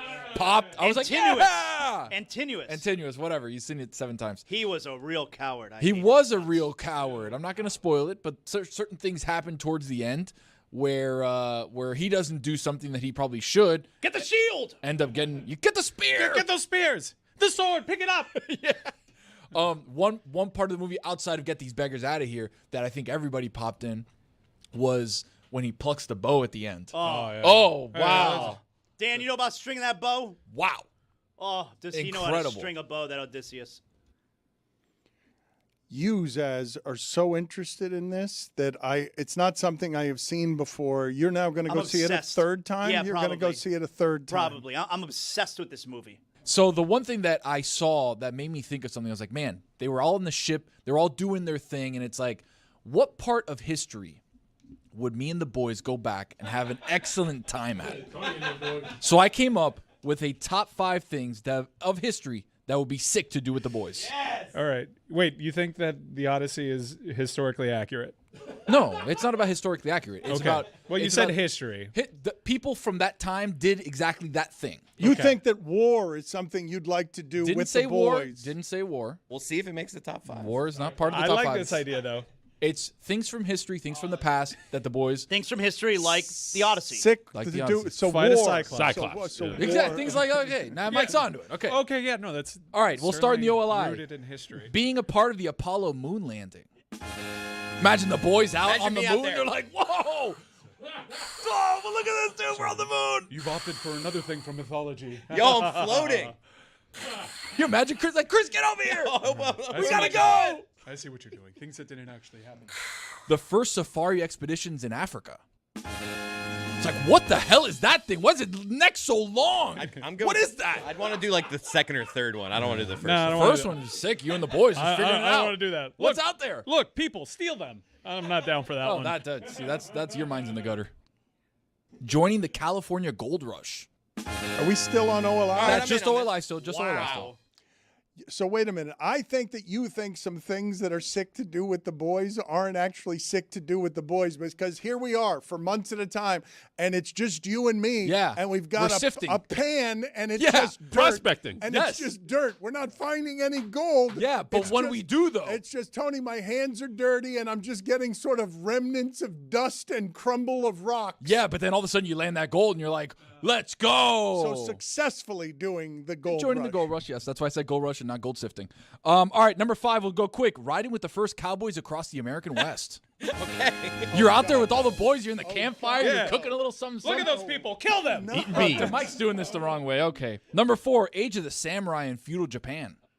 You're nuts, though. Like, no, all of these things are terrible. Oh, you guys are What's Tom Cruise doing here? That's great.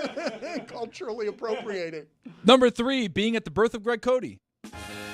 Centuries ago, all of a sudden we're there like Los Reyes Magos. Whoa! I can't believe we're here at this moment. I've brought myrrh. The birth of Greg Cody. Here's frankincense. Dan's got gold he sifted. Number 2, baby, exploring ancient Egypt before the tombs were looted. You get down there in the pyramids, that's like Indiana Jones. I know those things. Well, that's what we're trying to figure out. That's why we're there. You built those. Number 1, sailing into the unknown, looking for the new world. That's what made me think of the Odyssey, Dan. You're out there on the ship with the boys, and it's like, it's raining. We got to row this son of a bitch. Look. Let's go. Ooh. Or Look. Moana. People. Let's kill them and seal them. Oh, this guy's the worst. Tony, you've just described They're terrible adventures. horrifying, Oh, harrowing. you guys are Weenie Hut Jr. The Greg Cody Central. one would cool. That'd be cool. Before You guys are medicine? weenies. Before medicine. No electricity. You think hearing your grandmother scream before epidurals, giving birth to your dusty, cobwebbed father, you believe Your brain beating me. you believe Who that won? the doctor grabbing your dad's head with the forceps. You think that would be charming before medicine.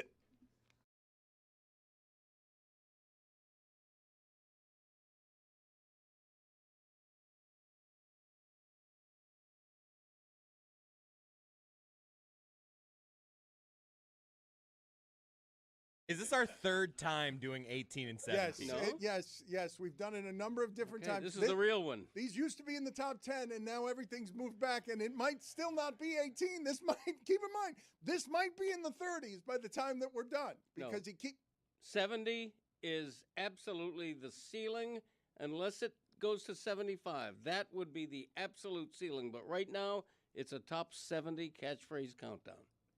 What are you shaking your head about, Zaz? I feel like we've been inside the top 20 for months. That's the beauty of this. I thought we were going to be into the top 10 by now. I think we're further back than we were. I thought we were closer than 18 and 17 a while back. I thought we've already done 18 and 17 a couple of different times. Yeah, once. And now, number 18. Put a Lobo's mint under your pillow and dream big. Wow. A classic. He's winded. He's I'm a little amazing. He winded. does these very well. You will hear nothing in the way of criticism from me on how well you do these. Thank you. This list is extraordinary. When number 58 is Who Maketh the Salad. Yeah, who made it a salad? Past tense. Number 17. What'd he say? Thank you. Wait a minute. That's Jazz's. What'd he say? That belongs to Zaz. No, How- Greg's right. That's. I've been saying that for years. What'd he say? But you got to say it like that. But that's how Zaz says it. What do you? Wait a minute. Say it. No, Zaz doesn't say it that way. That is how Zaz says I've it. never heard Zaz say Me that. neither. Well, say it. No, I'm not your monkey. Oh, Everybody so just it's, everybody not just your knows. phrase. No, I'll say it when I want to say it. Hey, we're Everybody monkey. knows. Everyone. That's what I say. Say it then. That is such bullshit. Do you guys hear what Pat Riley said? What do you say? That's my phrase. Hey, I've stop been stealing saying that for Greg's. years. Stop stealing Greg's catchphrase. No, that was entirely Seriously. different. You're effing with me now, right? You're No. effing with me. I've heard Greg say that countless times. Because I'm going to be honest with you. The other one that you stole of mine, which was what? That was. Hey, that's what I'm talking about. He didn't steal that from me. Right. Like, that's bullshit enough. All right. But I honestly, I don't believe that you actually knew that I said that, even though everyone knows that's what I'm talking about. That's one of my go-to Yeah. phrases. Hey, that's what Fine. I'm talking about. Fine, you complete ignorance on that. Whatever. Okay, it's still stupid. But this time, there's no way. What do you say? Stop saying that. There's no way that you don't know that is mine. You're effing with me now. I've never heard you say it. I'm asking you to say it right now. You refuse to. I just said it. Say it again. What do you say? Similar to mine. You're right. The similarity is it's my phrase and you've stolen it. Okay. That's the similarity. Okay, Christopher will tell you how many years I've been saying that. Yeah, it must be a coincidence. Brings me back to my childhood hearing him say that. What did he say? You see what's happened here? You had your list, which originally started at 50, and then you've been able to add to it because you're stealing other people's phrases. You're like you're like Carlos Mencia. Oh my God. That's what just happened. You're like a comedian.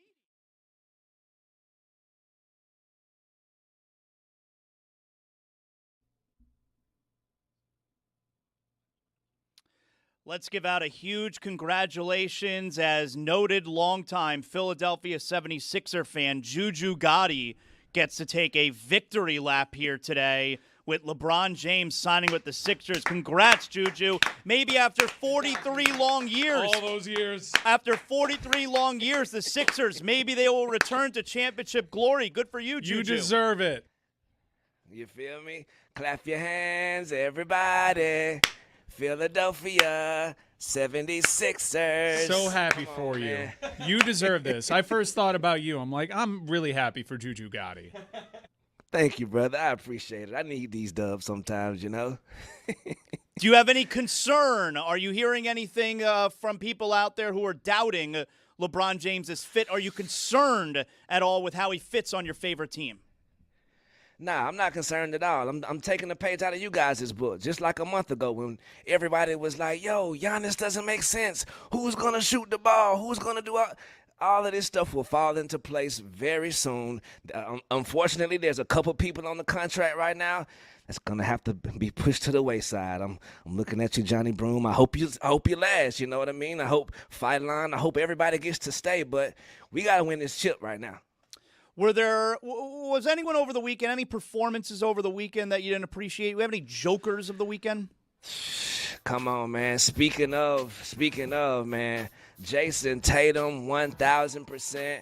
Brother, you are one of the jokers of the weekend. Read The Room. Read Earth. Read a book. I can't stand friends like him. They talk all this good stuff in your face, and as soon as you turn your back, oh, yeah, I don't want to be the first president. You know what that means, brother. Get him out of here. Also, I'm sticking in the same town. Mike Vrabel, you silly goose. You got the audacity to bring that damn puppy up here? I know you lying, sir. Playing right in our damn face. You feel me? And the same people, Boston media, are the same people who had a problem with Jaylen Brown being too smart. I think Come on now. Juju, I think this is a good lane for you to be like Celtic hater guy moving forward. Do you think that's is that a hole you could fill? Yes, sir. I can feel that hole for sure. I like you that. dig? Yeah. But on top of that, after my announcement last week about Boston potentially maybe sometimes being a bit racist, my DMs are filled now with confirmation. I haven't been called as many N-words since, I don't know, maybe never. Like, salute to the fans of Boston. But in celebration and in occurrence with that, this week I will be giving away every single Boston Celtics jersey I own, especially this one. Listeners, stay tuned for all the sweepstakes because we're going to make it fun, baby. So, Juju, I don't know if you saw at the end of last week, Mike Ryan gave me a couple of terrible movie recommendations, most notably a movie called The Coffee Table. I don't know if you have seen The Coffee Table, Juju. I don't recommend it. But have you ever been given movies that you would then tell people, hey, don't watch this, terrible idea? For sure, absolutely. I only heard of The Coffee Table because Mike done put a couple of people on The Coffee Table, and they all have the same reaction you have. I haven't seen it yet, though. But I'm not going to lie. I took some advice from people at the show to watch a couple movies over the weekend, and it made me have a top 5 list of guys out there. Please do not watch these movies. Avoid these movies at all costs, no matter how much good stuff you hear about them. You dig. OLI, Keanu Reeves' vehicle, The Outcome. Trust me, I fell on that sword so y'all wouldn't have to. Pause. You dig. Another one, The Bride. Keep it off your list. You dig. You ain't got to do that to yourself. But number 5, starting first, my sister, Rachel McAdams, Send Help. It's no good? It's no good, bruh. Trust me. It's her and Percy Jackson just arguing all over the place, lightning thief style. It's not good at all. Her and Percy Jackson. Number 4, Balls Up. You. I sat there and watched. I'm like, you know what? Let me give my boy Marky Mark a chance, man. And it did not let me go anywhere but down. You did. Terrible movie. Number 3, and I'm sorry, I got to do this to you. This is going to be controversial. Obsession. What? Top 5 dumbest movies I have ever watched in my lifetime. You are the first person, Juju, I have heard that did not like Obsession. It was gripping. I was on the edge of my seat. I was watching. I was locked in for sure because it was crazy. Wow. But it didn't make one lick of damn sense. Wow. Tony, you know about that Weeping Willow? Not yet, buddy. You know about that One Wish Willow? Not yet, buddy. Number 2, 72 hours. Kevin Hart, you got me again, you son of a bitch. Oh, that's I was new? like, That you just know came what? out? Yes, sir, man. Him and Marcelo and a couple of other Saturday Night Live cast members. Man, I thought, I'm going to give Marcelo a little faith. It's his first go around. Bro, I watched that movie for like 25 minutes and could not continue. Tapped out. All right. And number 1, another one, man. I'm sorry to do this. Steven Spielberg, I still love you, but Disclosure Day. Wow. I understand it. I saw it. I love the Emily Blunt performance, but I can understand why it just wasn't that good. Huh.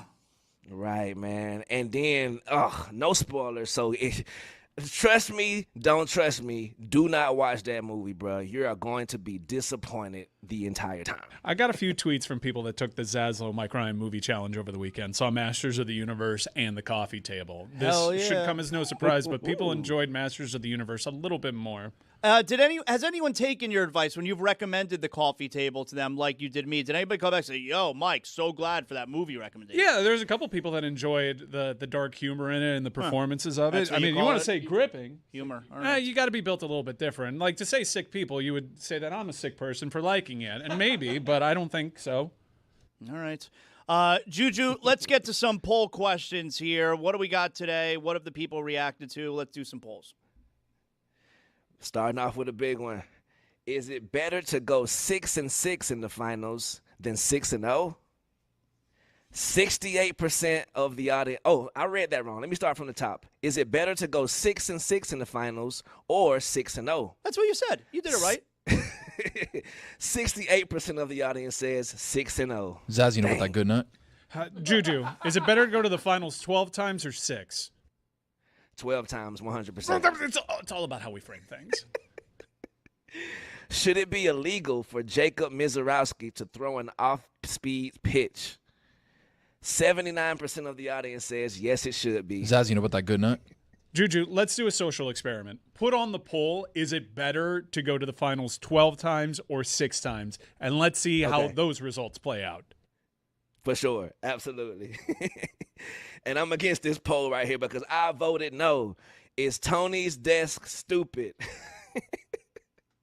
92% of the audience, however, says yes. I think it's stupid. I think the way that we should frame the question, actually, Mike, is it better to win your conference championship 12 times and the NBA Finals 6 times, or just win the NBA Finals 6 times? How about we phrase it the way that I want to?